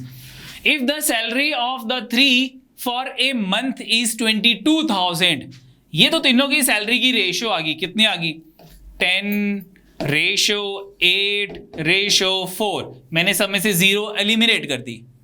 अब व्हाट इज द सम, इन दिनों का सम करते हैं, कितना हो गया, 8 + 4 12, 12 + 10 इज 22। मेरे पास सम 22 आ गया। ये किसकी सैलरी थी, दिनेश की, ये किसकी है, रघु की, ये किसकी है, पारुल की। मेरे पास तीनों की टोटल सैलरी का जो टोटल है दैट इज 22,000 गिवन है, यानी कि तीनों को 1000 से मल्टीप्लाई कर लेते हैं, 1000 से। तो इसकी सैलरी कितनी होगी, 10 × 1000 इज 10,000। इसकी कितनी होगी, 8,000। और पारुल की कितनी होगी, 4,000। ये आगे ठीक है। नेक्स्ट क्या कहा था, how much did Parul on annually, ये तो मंथली सैलरी थी, तो एनुअली सैलरी कितनी हो जाएगी, 4,000 को 12 से मल्टीप्लाई करते हैं, 48,000। B option is the answer. बोलो ठीक है। नेक्स्ट देखते हैं question number 21, if there are 12 person in a party and each person wish Sat Shri Akal with each other, then how many Sat Shri Akal are there in the party? Sat Shri Akal, ठीक है। Now अगर मैं कहता हूं कि party में total 12 person थे, तो पहला पर्सन कितने पर्सन्स को सत श्री अकाल कहेगा, खुद को तो कहेगा नहीं वो, ठीक है। तो रिमेनिंग कितने रह गए, फर्स्ट पर्सन को छोड़ के रिमेनिंग पार्टी के अंदर टोटल पर्सन्स कितने थे, 11, यानी कि वो 11 पर्सन्स को सत श्री अकाल बोलेगा। अब मैं सेकंड पर्सन की बात करता हूं, तो सेकंड पर्सन जो है वो कितने पर्सन को सत श्री अकाल बोलेगा, जिसने जो फर्स्ट पर्सन है उसको सत श्री अकाल बोला था वो उस पर्सन को भी सत श्री अकाल बोलेगा, ठीक है। तो सेकंड पर्सन के लिए भी टोटल नंबर ऑफ सत श्री अकाल कितने हो जाएंगे हमारे पास, 11 ही हो जाएंगे सेकंड पर्सन के लिए भी, ठीक है। थर्ड पर्सन के लिए भी कितने हो जाएंगे, जिन 2 पर्सन्स ने उसको सत श्री अकाल विश किया था उन 2 पर्सन्स को भी वो रिटर्न में ही सत श्री अकाल बोलेगा। तो in that case third person के लिए भी जो total number of persons party में होंगे सत श्री अकाल बोलने के लिए वो 11 ही होंगे। तो थर्ड पर्सन के लिए भी 11। तो how many Sat Sri Akals are there speak in the party, that is 11, 11, 11, fourth के लिए भी 11, फिफ्थ के लिए 6, 7, 8, 9, 10, 11th के लिए भी 11 टाइम्स एंड 12th के लिए भी 11 टाइम्स। तो टोटल कितने हो जाएंगे, 11 + 11 + 11 + डैश डैश डैश प्लस 11, यानी कि 12 टाइम्स। तो अगर मुझे 11 को 12 टाइम प्लस करना है तो what is the value, that is 11 × 12। तो कितना हो गया ये 12, 132 2 times। बोलो ठीक है। तो यानी कि how many Sat Sri Akals in the party, that is 132 times. तो मेरे पास कितने हो जाएंगे, none of these is the answer. ठीक है, अगर मैं फर्स्ट ऑप्शन को सॉल्व करता हूं दैट इज 12C2, तो दैट इज कितना हो जाएगा, ये मेरे पास 66 हो जाएगा। बोलो ठीक है। अगर मैं इसकी जगह सत श्री अकाल की जगह अगर कहता कि शेक हैंड्स, तो how many shake hands are happen in the party. Now in this case क्या हो जाता, जो पहला पर्सन है जब वो किसी से हैंड शेक करता, यानी कि एक हैंड शेक के लिए मिनिमम 2 पर्सन्स चाहिए। तो जब 2 पर्सन्स आपस में हैंड शेक करेंगे तो दैट इज 1 हैंड शेक, वो एक हैंड शेक काउंट होगा। ठीक है, तो फर्स्ट पर्सन कितने पर्सन के साथ हैंड शेक करेगा, 11 पर्सन, क्योंकि खुद के साथ तो हैंड शेक कर नहीं सकता। तो इन दैट केस हैंडशेक के केस में फर्स्ट पर्सन के लिए 11 जो है वो हैंडशेक्स होंगे। अब सेकंड पर्सन की बात करता हूं, जिस पर्सन के साथ वो हैंडशेक कर चुका है उसके साथ दोबारा हैंडशेक नहीं करेगा, क्योंकि नहीं तो वहां पे क्या हो जाएगी, रेपिटेशन ऑफ हैंडशेक्स हो जाएगी। तो सेकंड पर्सन के लिए अब एक हैंडशेक कम हो गया, एक पर्सन कम हो गया। सेकंड के लिए नंबर ऑफ पर्सन्स कितने रह गए, एक तो वो खुद है, एक के साथ हैंडशेक कर चुका है, तो रिमेनिंग कितने रह गए, उसके लिए 10 रह गए। थर्ड पर्सन के लिए कितने रह जाएंगे, थर्ड के लिए एक और कम हो जाएगा, 9 रह जाएंगे। तो इन दिस केस हैंडशेक के केस में मेरे पास टोटल नंबर ऑफ हैंडशेक कितने हो जाएंगे, 11 plus 10 plus 9 plus dash dash dash up to 3 2 and 1, that is 66 handshakes are happen in the party. ठीक है, परमुटेशन कॉम्बिनेशन के टॉपिक में आपको सर ने करवाया होगा ये। ठीक है, नेक्स्ट देखते हैं, next question, the difference between the simple interest and the compound interest के बीच में डिफरेंस चाहिए at the same rate of interest on a sum of money, यानी कि प्रिंसिपल भी सेम है, इंटरेस्ट भी सेम है एट द सेकेंड ईयर, और टाइम जो है वो that is the second year, not 2 years।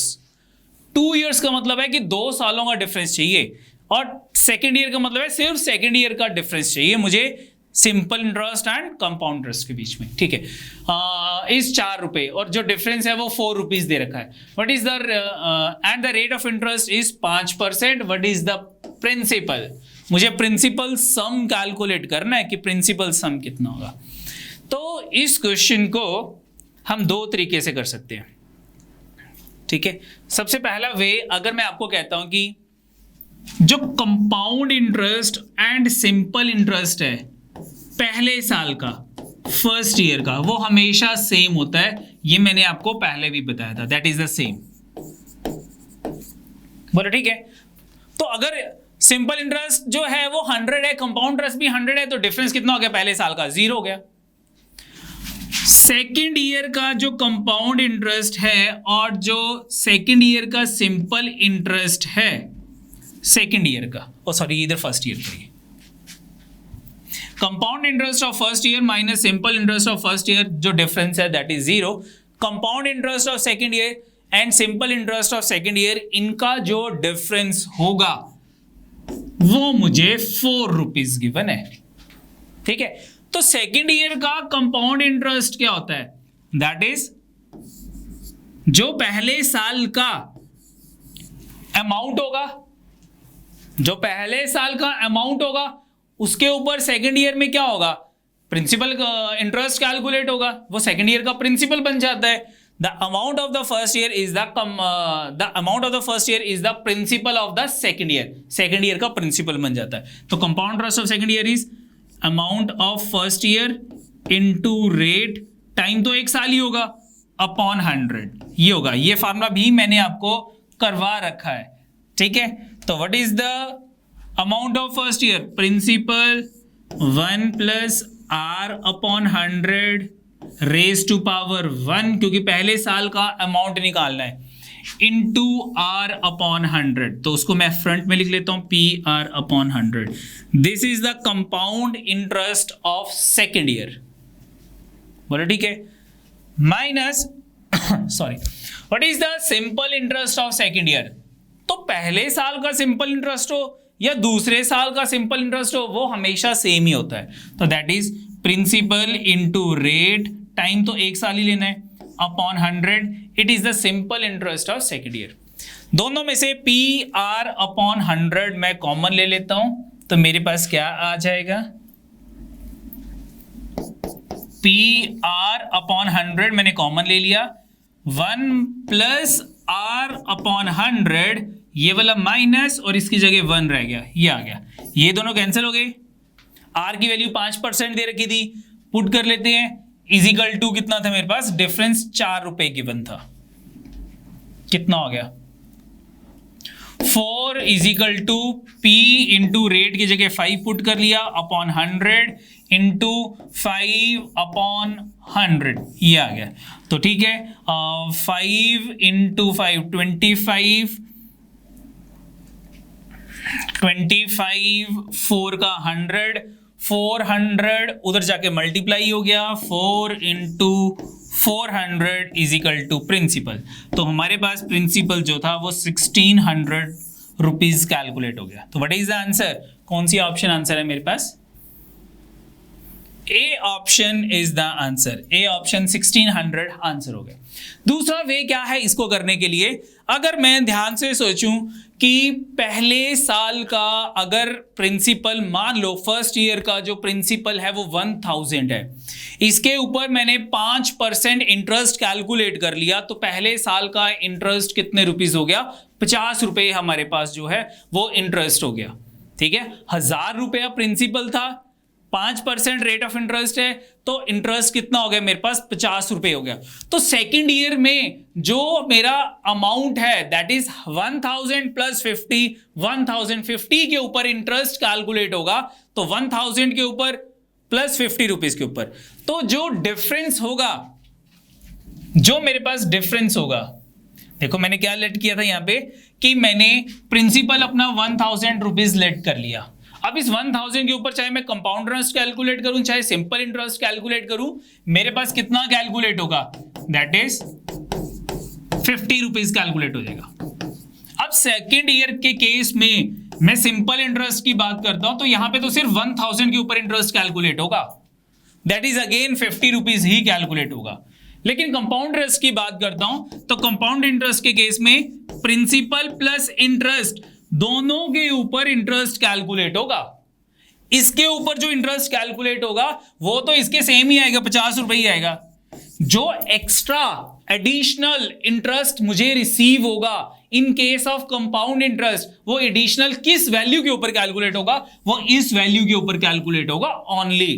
तो जो इनका जो डिफरेंस होगा, वो डिफरेंस क्या होगा, जो इस वैल्यू के ऊपर इंटरेस्ट कैलकुलेट होगा, that is the difference between the compound interest and the simple interest of the second year. वो सेकेंड ईयर का डिफरेंस हो जाएगा जो इस वैल्यू के ऊपर इंटरेस्ट कैलकुलेट होगा।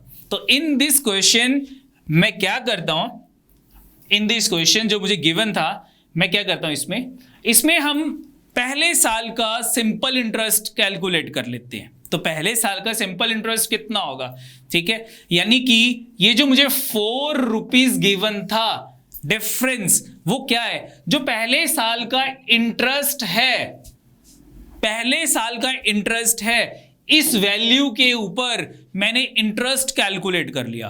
तो interest into 5 upon 100 is equal to ₹4 time 1 year, क्योंकि सिर्फ ओनली सेकेंड ईयर की बात हो रही थी। Principal rate into time, interest क्यों लिया, क्योंकि इंटरेस्ट के ऊपर इंटरेस्ट कैलकुलेट होता है कंपाउंड इंटरेस्ट के केस में। तो what is the interest of first year, 100 उधर जाके मल्टीप्लाई हो गया, 400 आ गया, डिवाइडेड बाय 5 कितना हो गया, ये 80 रुपीज मेरे पास पहले साल का इंटरेस्ट कैलकुलेट हो गया। अब इस 80 रुपीज के ऊपर हम प्रिंसिपल कैलकुलेट कर लेते हैं। कैसे, इंटरेस्ट 80 हो गया, प्रिंसिपल कैलकुलेट करना है, रेट 5% दे रखा है, टाइम 1 ईयर है, तो कितना होगा ये 80 इंटू 100 डिवाइडेड बाय 5, तो 5 1 का 6 का 16 into 100 is 1600 rupees is equal to principal. आपकी मर्जी है, जैसे मर्जी क्वेश्चन कर सकते हो। तो ठीक है, नेक्स्ट देखते हैं, नेक्स्ट क्वेश्चन है हमारे पास question number 23. A shopkeeper cheat to the extent of 10% while buying as well as selling. अब बाइंग पे भी चीटिंग हो रही है, सेलिंग पे भी चीटिंग हो रही है. बाइंग पे चीटिंग कैसे होगी? मैं खरीदने जाता हूं 1 kg और मैं खरीद के ले आता हूं 1100 ग्राम्स, यानी कि 1 किलो 100 ग्राम 100 ग्राम्स की मैंने चीटिंग कर ली. मैंने 1100 ग्राम्स परचेज किया और मैंने पेमेंट सिर्फ 1000 ग्राम्स की 1 किलो की मैंने 1 kg की मैंने पेमेंट की है और मैंने 100 ग्राम्स एक्स्ट्रा उससे परचेज कर लिया, तो that is the cheating. Next क्या था? And as well as selling by using false weights. ठीक है, और सेलिंग के टाइम पे चीटिंग जो है उसके बारे में तो हम पहले बात कर ही चुके हैं कि अगर 1 kg की मुझे कोई आइटम सेल करनी है तो मैं 10% यानी कि 100 ग्राम्स की चीटिंग करके उसको सिर्फ 900 ग्राम सेल करता हूं. ठीक है, तो अगेन अगर मैं स्टैंडर्ड वेट इसमें 1 kg यानी कि 1000 ग्राम्स लेट कर लेता हूं, 1000 ग्राम्स, तो कॉस्ट प्राइस ऑफ 1000 में 10% 100 ग्राम्स एक्स्ट्रा ऐड कर दो, 1100 grams is equal to the selling price of 10% 100 grams minus कर लो 900 ग्राम्स. ठीक है, ये टाइप हमने प्रॉफिट एंड लॉस के केस में की थी. तो what is the profit? Profit is equal to difference between the two quantity 200 divided by selling quantity 900, so that is 2/9. 1/9 की वैल्यू होती थी 11.11 इंटू 2 कर दूंगा 22.22%, यानी कि हमारा प्रॉफिट कितना हो गया 22% समथिंग. ये नहीं हो सकता, ये नहीं हो सकता, ये नहीं हो सकता. 22/9% is the answer. D option is the answer. Next देखते हैं question number 24th question. X varies inversely as the square of y. चलो ठीक है, X varies inversely as square of y 1/y square. बोलो ठीक है, इनवर्सली है तो 1 आ जाएगा. इक्वालिटी में कन्वर्ट करते हैं तो x is equal to k times y square. What is the value of k? मुझे गिवन था, given that y is equal to 2, the value of x is 1. x की वैल्यू 1 पुट कर दो, y की value 2 यानी कि 2 put करते हैं तो 2 का स्क्वायर 4 हो गया. तो what is the value of k? k की वैल्यू 4 आ गई. यहां पे वैल्यू 4 पुट कर लेते हैं, हमारे पास इक्वेशन आ गई, ये इक्वेशन आ गई. नाउ अब क्या पूछा था? What will be the value of x when y is 6. ठीक है, y की वैल्यू 6 है, x इज इक्वल टू 4/6 का square that is equal to 36. 4/36, 6 का स्क्वायर 36, तो कितना हो गया मेरे पास? x इज इक्वल टू 1/9, यानी कि D option 1/9 is the answer. बोला ठीक है. नेक्स्ट देखते हैं question number 25. In a camp 95 men have provision for 200 days. ठीक है, after 5 days 30 men left the camp. ठीक है, 30 men left the camp. How many days will be the remaining food last now? मुझे number of days calculate करने थे. तो in this question मैंने क्या कहा था कि स्टार्टिंग में जितने men होंगे इनको रिमेनिंग नंबर ऑफ डेज से मल्टीप्लाई कर लो. स्टार्टिंग में इनके पास 200 दिनों के लिए खाना था, जिसमें से 5 दिन जो है वो बीत चुके हैं, तो रिमेनिंग डेज कितने रह गए? 195 डेज. ये मेरे पास मैन डेज आ गए. इतने दिनों के लिए हमारे पास प्रोविजन था, खाना है. नाउ अब 30 मैन और जो थे वो कैंप को लेफ्ट कर गए. 30 मैन लेफ्ट द कैंप. अब नंबर ऑफ मैन कितने रह गए हमारे पास? 95 में से 30 चले गए, 65 रह गए. इनके पास कितने डेज के लिए खाना था? डेज के लिए खाना जो है वो बच जाएगा. तो 65 into D is number of days, m1 into d1 is equal to m2 into d2. Days calculate कर लो तो मेरे पास डेज कितना हो जाएगा? ये 65 इधर जाके डिवाइड हो जाएगा. 13 1 का 13, 13 5 का 65, 13 5 का 5 3 का 3 5 का 15, 5 1 9 3 27 प्लस 1 इज 22. 8, 9 3 का 27 प्लस 1 इज 28, यानी कि हमारे पास कितने डेज के लिए खाना है? Remaining 285 days. B option is the answer.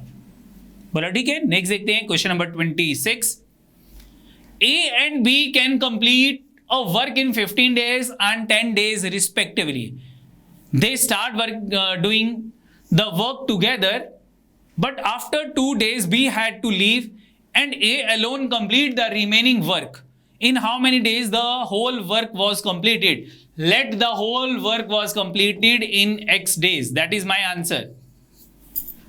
B 2 दिन के बाद छोड़ के चला गया, ठीक है।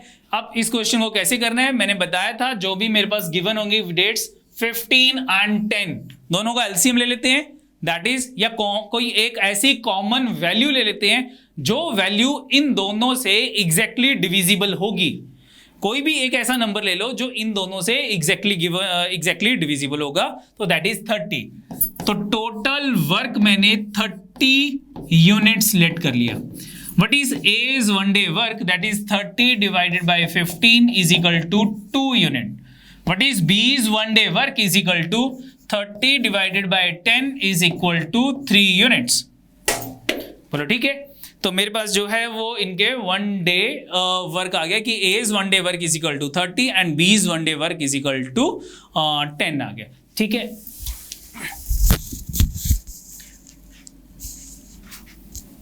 Now अब मेरे पास इक्वेशन की बात आएगी। इक्वेशन क्या होगी यहाँ पे? इक्वेशन, तो इक्वेशन में मेरे पास है कि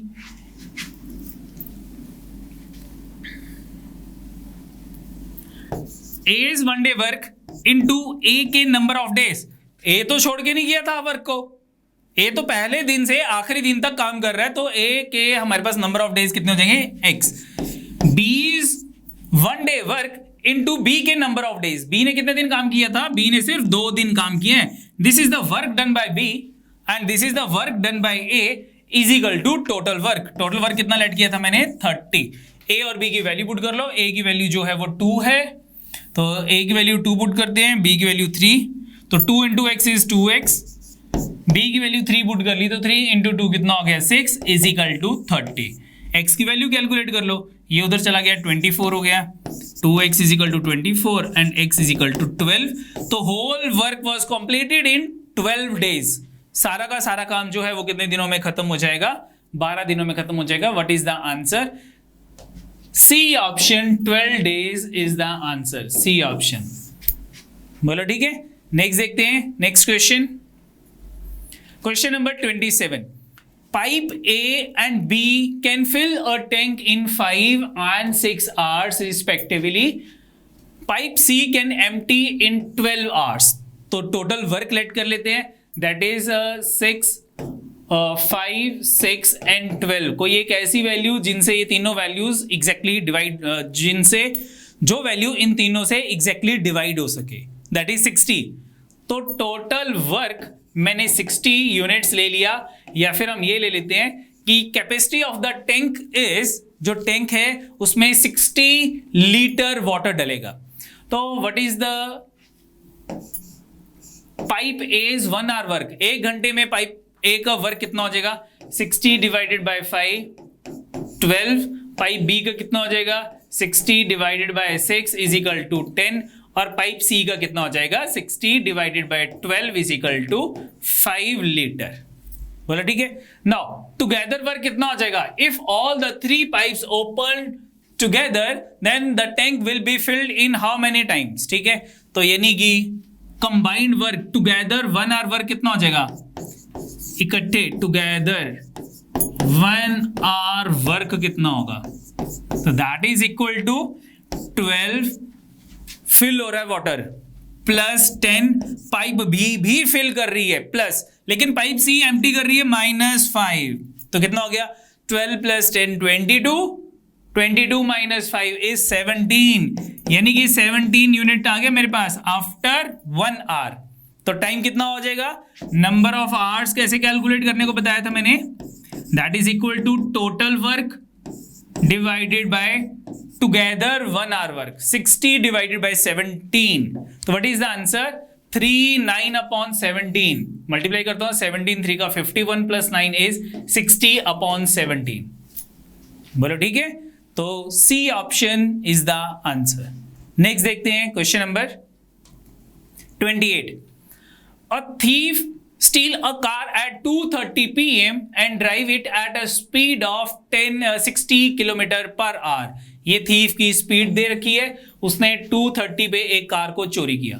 The theft is discovered at 3 p.m. and the owner sit in another car and chase the thief at a speed of 75 km per hour। When will owner overtake the thief? कितने बजे owner जो है वो thief को overtake करेगा? तो सबसे पहले हमारे पास दोनों सेम डायरेक्शन में जा रहे हैं, रिलेटिव स्पीड कितनी हो जाएगी? Relative speed is speed of owner minus speed of thief is equal to 15 kilometre पर hour is the relative speed. What is the distance?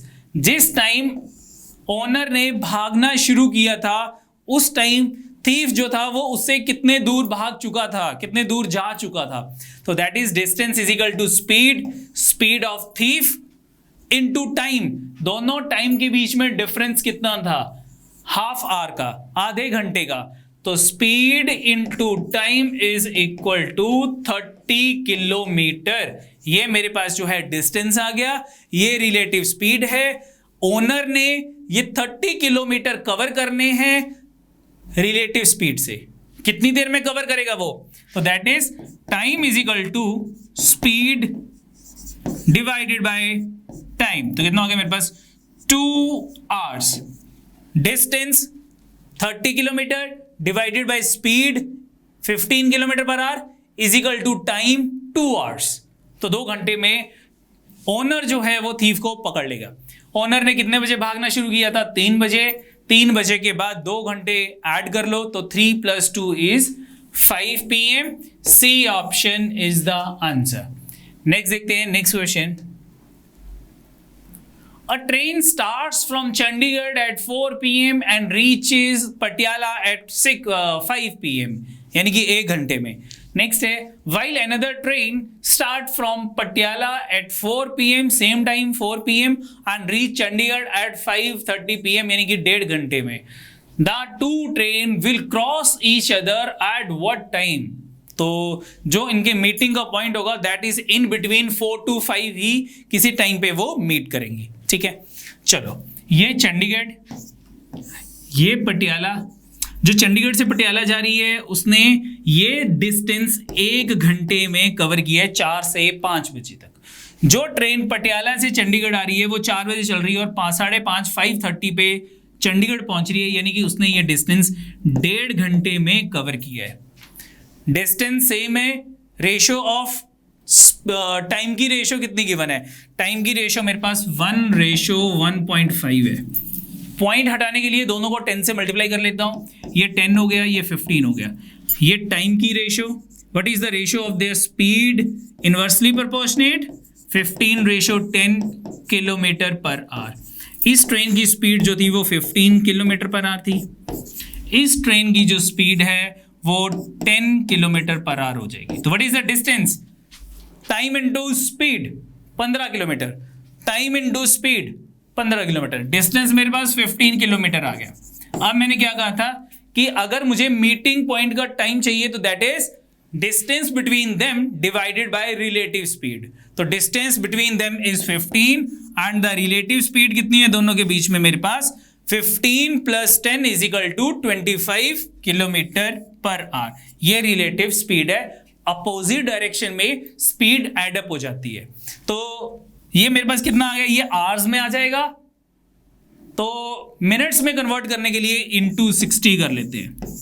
तो 5 3 का 15, 5 5 का 25, 5 12 का 12 इंटू 3 इज 36 मिनट्स। यानी कि after 36 minute both the train cross each other. दोनों 4 बजे चलना शुरू कर रही थी, 4:36 पे वो एक दूसरे को क्रॉस कर जाएंगे। ठीक है, तो what is the answer? 4:36। A option is the answer. ठीक है, नेक्स्ट देखते हैं question number 30। A container contain 40 litre of milk. Container में 40 लीटर मिल्क था. From this container 4 litre of milk was taken out and replace by water. 4 litre बाहर निकाला और water से रिप्लेस कर दिया. This process was repeated further 2 times. तो total कितने टाइम्स ये प्रोसेस मैंने किया है? 3 times. How much milk is now remains in the container, यानी कि प्योर मिल्क कैलकुलेट करना है. तो pure milk is equal to जितना स्टार्टिंग में मिल्क था 1 माइनस जितना एवरी टाइम मैं निकाल रहा हूं अपॉन जितना स्टार्टिंग में था डिवाइडेड बाय जितने टाइम मैंने ये प्रोसेस किया था. सॉल्व कर लेते हैं. कितना आ गया ये? 4 1 का 4 10 का 10 minus 1 is 9 upon 10. 40 into 9 upon 10 into 9 upon 10 into 9 upon 10. चलो कितना हो गया? 0 से 0 eliminate. 9 into 9 81 into 9 is 729 into 4 divided by 100. 4 9 का 36 6 3 4 2 का 8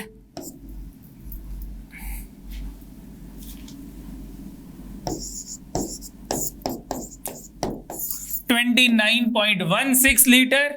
D option is the answer. Simple question, direct apply हो गया जो हमने आपको रूल लिखवाया था. नेक्स्ट देखते हैं question number 31. How many cubes of 10 centimetre edge can be put in the cubical box of 1 metre as.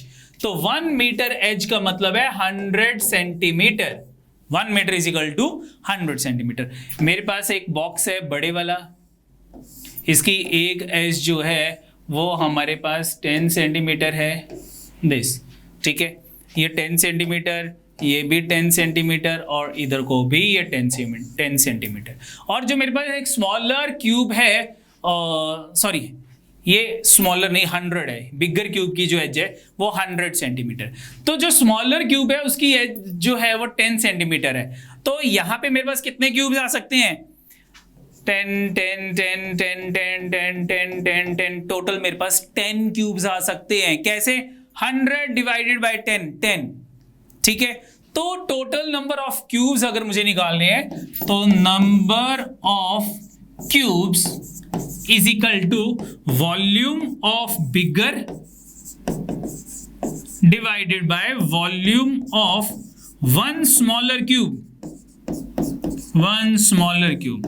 So what is the volume of volume of bigger cube? That is 100 into 100 into 100 divided by 10 into 10 into 10.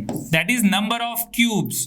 0 से 0, 0 से 0, 0 से 0, 100 into 10 is equal to 1000 number of smaller cubes inserted into this big cube. ठीक है, तो 1000 is equal to C option is the answer. 1000 cubes. ठीक है, next question देखते हैं. Question number 32.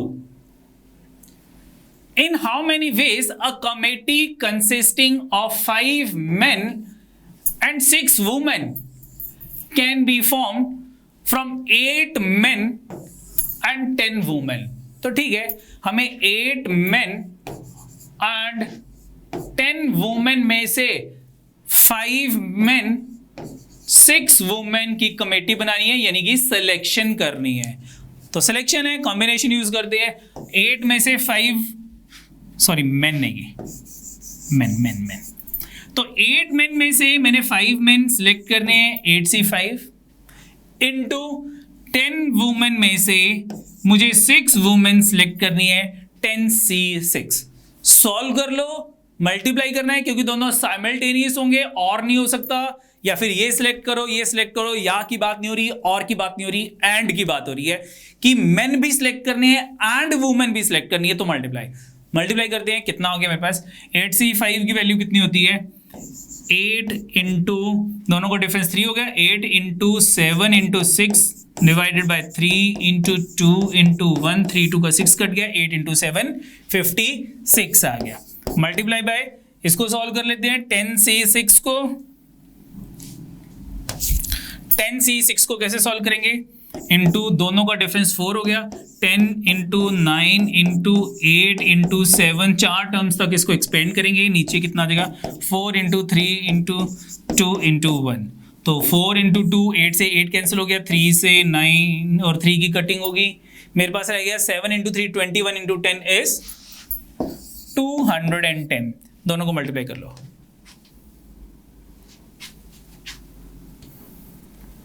कितना हो गया मल्टीप्लाई करके, 0 एज इट इज आ गया। 656 को 21 से मल्टीप्लाई किया, 1 इंटू 6 6 हो गया, 5 और 12 17 7 1 5 2 का 10 और 1 11 11760। C option 11760 is the answer. ठीक है, नेक्स्ट देखते हैं, next question 33 question. A speak truth in 75 cases, जो ए है वो 75% केसेस में सच बोलेगा, 25% केसेस में वो झूठ बोलेगा।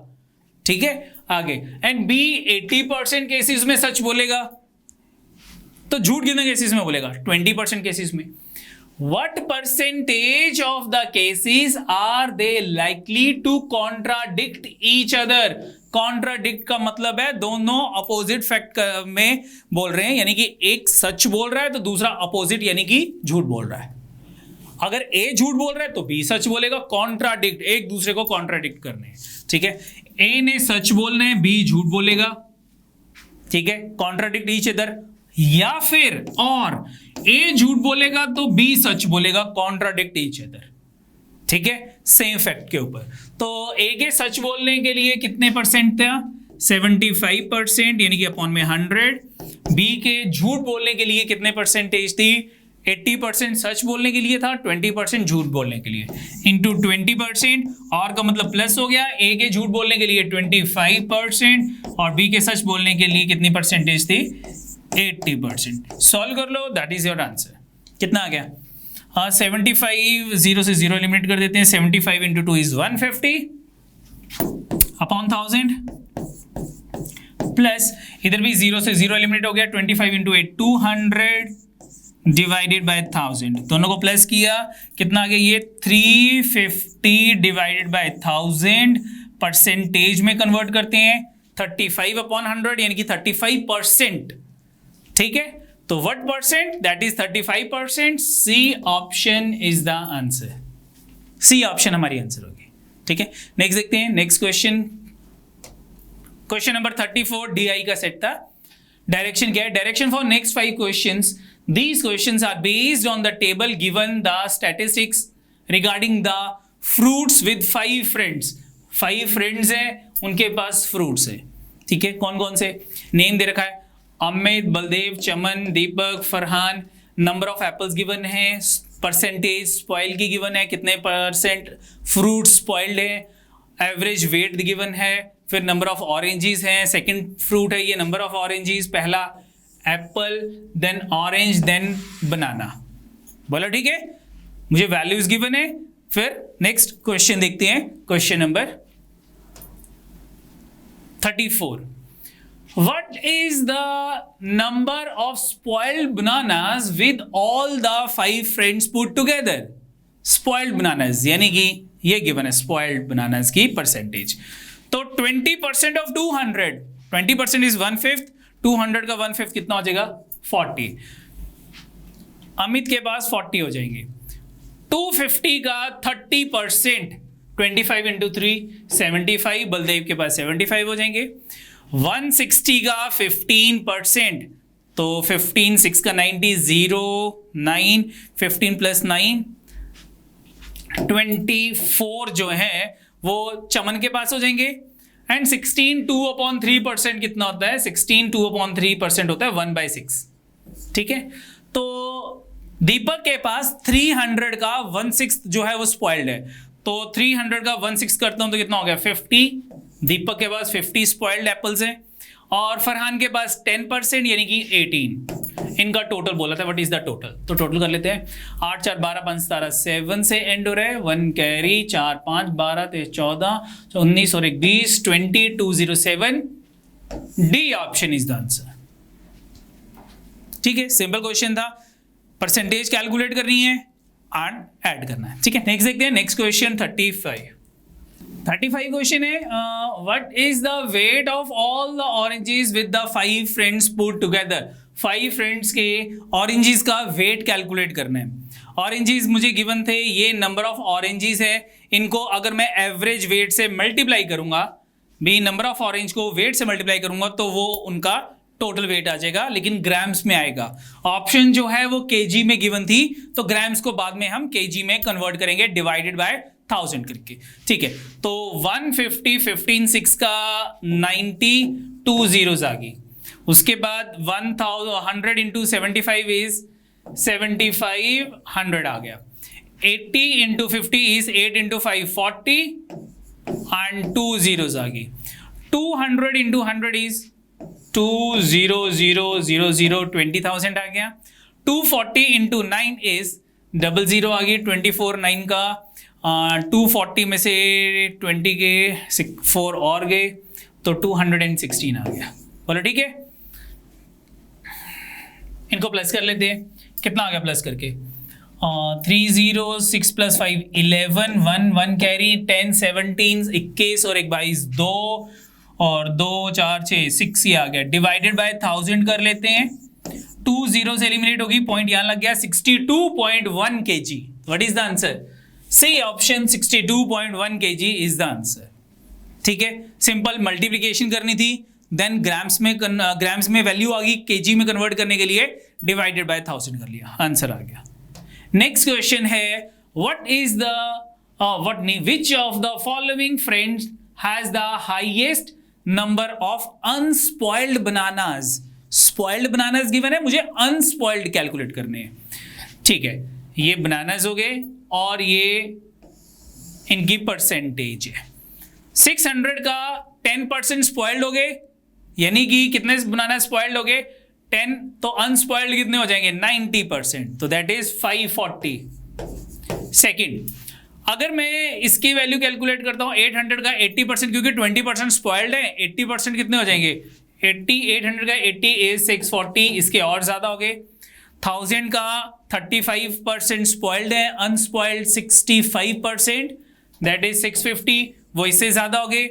अब 1200 का 16 2/3, तो 16 2/3 कितना हो गया? 16। 200 स्पॉइल्ड हो गए, अनस्पॉइल्ड कितने आ जाएंगे?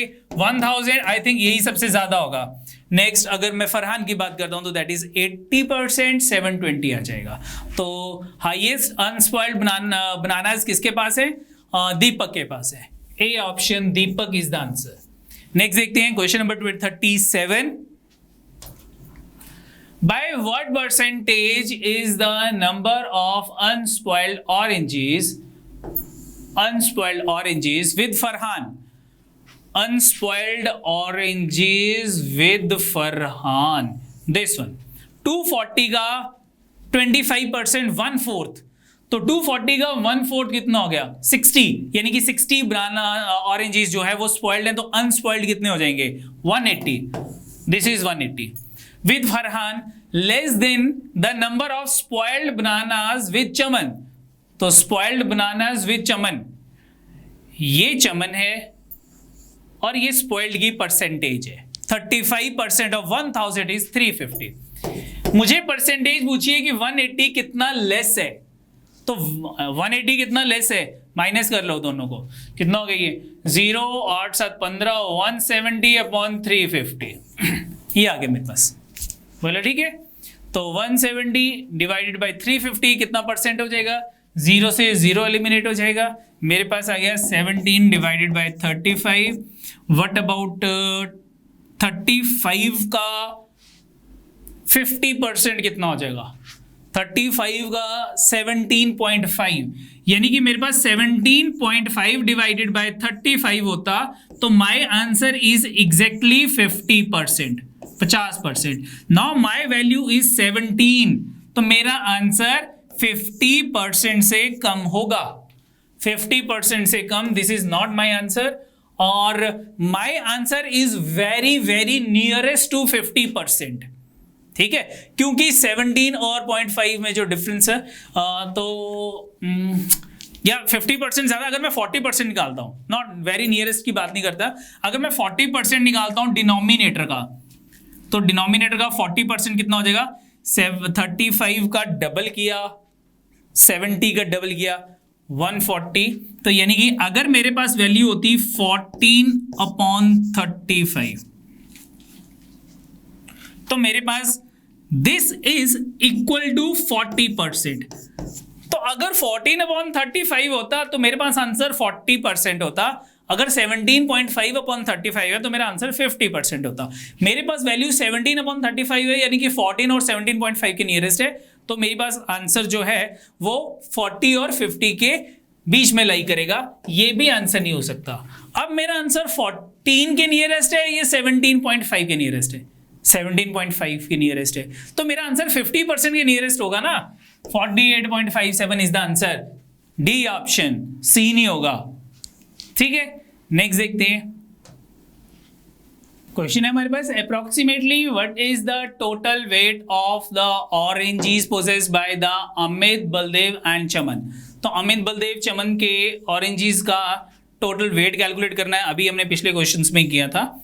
150 इंटू 60 कितना हो गया, 9000, 100 इंटू 75 7500, और 80 इंटू 50 इज 4000। प्लस करते हैं, 9 7 16 4 20, 20500 मेरे पास टोटल वेट आ गया इनका। अब आगे क्या कहा था, एंड टुगेदर आज the percentage of the total weight of the bananas with all the friends. अब बनानास का टोटल वेट करो, ये इनको इनसे मल्टीप्लाई करो, जो भी मेरे पास वैल्यू आएगा फिर इन दोनों को डिवाइड करनी है, मैंने डिवाइड करना है। ठीक है, तो 600 into 60 36000, 2 + 1 3, 800 into 85 00, 8540 04, 864 68 68 000। Third 1000 into 40,000 40,000। Next 38 into 1200 0 0 12 8 96 9 12 36 45। Next 900 into 50 45 000। कितना हो गया प्लस करके, ये तो 600 आ गया, 8 से 14 14 और 10 24, 4 2 5 11 और 11 4 15 19 4 23, 2 3 4 6 00। डिवाइड कर लो, जो भी डिवाइड करके आएगा दैट इज द आंसर। तो डिवाइड कर लेते हैं, 20500 डिवाइड बाय 2 3 4 6 00, 2 zeros एलिमिनेट होगी, और इसको आगे फर्दर डिवाइड कर लो। आपके पास इंटू 100 भी करना है क्योंकि परसेंटेज निकालनी है, इंटू 100। तो मेरे पास वैल्यू आ गई 20500 डिवाइडेड बाय 2 3 4 6। ठीक है, तो that is approximate equal to, divide करने के बाद जो अप्रोक्सीमेट वैल्यू आएगी दैट इज 8.7%। तो what is the answer, answer is 8% नहीं हो सकता क्योंकि 8.7 है, राउंड ऑफ करना है तो वो 9% होगा। तो that is D option, approximate 8.7% exact answer था। ठीक है, तो D option question number 38। Next देखते हैं क्वेश्चन नंबर 39। क्वेश्चन नंबर 39 ये डायरेक्शन है, direction for next 4 questions. 6 lectures A, B, C, D, E and F to be organized in a span of 7 days from Sunday to Saturday. There is only one lecture organized each day in accordance with the following conditions. ठीक है, every day एक ही lecture होगा। चलो, तो सबसे पहले हम ये कर लेते हैं। सबसे पहले संडे आ गया, Monday, Tuesday, Wednesday, Thursday, Friday and Saturday. 6 lectures आ गए, Friday, Thursday, Wednesday, Tuesday, Monday and Sunday. ठीक है, ये 6 लेक्चर्स मेरे पास आ गए। आगे क्या था, point number 1, A should not be organised on Thursday. Thursday को ए का लेक्चर नहीं होगा, फर्स्ट पॉइंट। सेकंड पॉइंट में क्या कहा था, second point, C should be organise immediately after F, यानी कि एफ के बाद नेक्स्ट लेक्चर सी का होगा, दिस वन। थर्ड क्या है, there should be gap of 2 days between E and D. E and D के बीच में 2 days का गैप है. सेकेंड पॉइंट, या तो E देन 2 days का गैप देन D, या D 2 days का gap then E. This one, ये मेरे पास थर्ड पॉइंट था. Fourth point, one day there will be no lecture, Friday is not that day. तो फ्राइडे को हॉलीडे नहीं है, किसी एक दिन हॉलीडे है, but Friday is not that day. ठीक है, चलो next. One day there will be no lecture, Friday is not that day, just before that day D will be organised. ठीक है, तो नेक्स्ट पॉइंट मेरे पास क्या था कि डी से जो नेक्स्ट डे होगा दैट इज हॉलीडे. हॉलीडे, चलो ठीक है. Next point number 5, B should be organised on Tuesday. Yes, B मुझे ट्यूसडे को गिवन था. B should be organised on Tuesday and should not be followed by D. Followed by D का मतलब है कि बी से नेक्स्ट लेक्चर डी का नहीं होगा, फॉलोड बाय डी. तो बी से नेक्स्ट लेक्चर डी का नहीं हो सकता. तो सबसे पहले डी की पोजीशन फिल करते हैं. डी की पोजीशन वेडनेसडे नहीं हो सकती. अगर डी की पोजीशन में थर्सडे बना देता हूं तो फ्राइडे को हॉलीडे हो जाएगी. दैट इज गिवन कि फ्राइडे को हॉलीडे नहीं है. तो डी की पोजीशन वेडनेसडे को नहीं है, थर्सडे को नहीं है. अब डी की पोजीशन अगर मैं फ्राइडे को बना लेता हूं तो ई की पोजीशन कौन सी होगी? ई की पोजीशन ट्यूसडे होनी चाहिए, क्योंकि ई और डी दोनों के बीच में 2 लेक्चर्स का गैप है. That is again not possible कि डी की पोजीशन फ्राइडे को हो. सैटरडे को डी की पोजीशन नहीं हो सकती, क्योंकि सैटरडे के बाद नेक्स्ट डे हॉलीडे होना चाहिए. That is again not given, क्योंकि फर्स्ट डे मुझे संडे गिवन था. तो डी की पोजीशन ना तो वेडनेसडे है, ना थर्सडे है, ना फ्राइडे है, ना सैटरडे है. डी की पोजीशन मंडे भी नहीं हो सकती, क्योंकि मंडे के बाद ट्यूसडे को छुट्टी होनी चाहिए थी, बट ट्यूसडे को बी का लेक्चर था. तो डी की पोजीशन कौन सी है? D lecture should be organised on Sunday. Monday को हॉलीडे आ गई, ट्यूसडे वेडनेसडे को ई का लेक्चर होगा, क्योंकि ई जो है वो क्या था मेरे पास, डी और ई के बीच में 2 days का गैप है. बोलो ठीक है. ए थर्सडे को नहीं है, ए का लेक्चर फ्राइडे नॉट पॉसिबल. क्यों?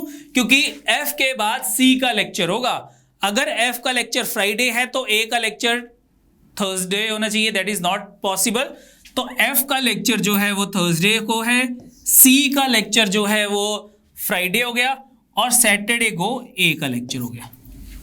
ब्रेक होगी मेरे पास. नाउ क्वेश्चन देखते हैं. Question number 39, on which day there is no lecture?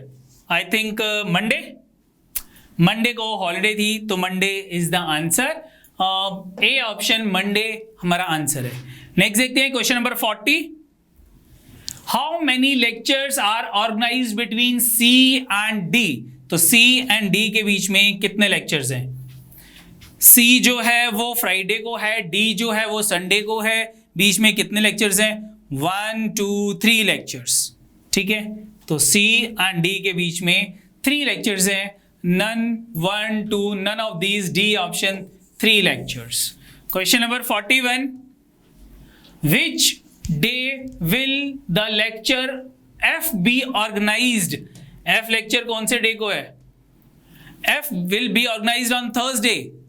तो that is Thursday. कौन सी ऑप्शन आंसर है? A option Thursday is the answer. And the last question 42, which of the following is the last lecture in the series? तो last lecture कौन था मेरे पास?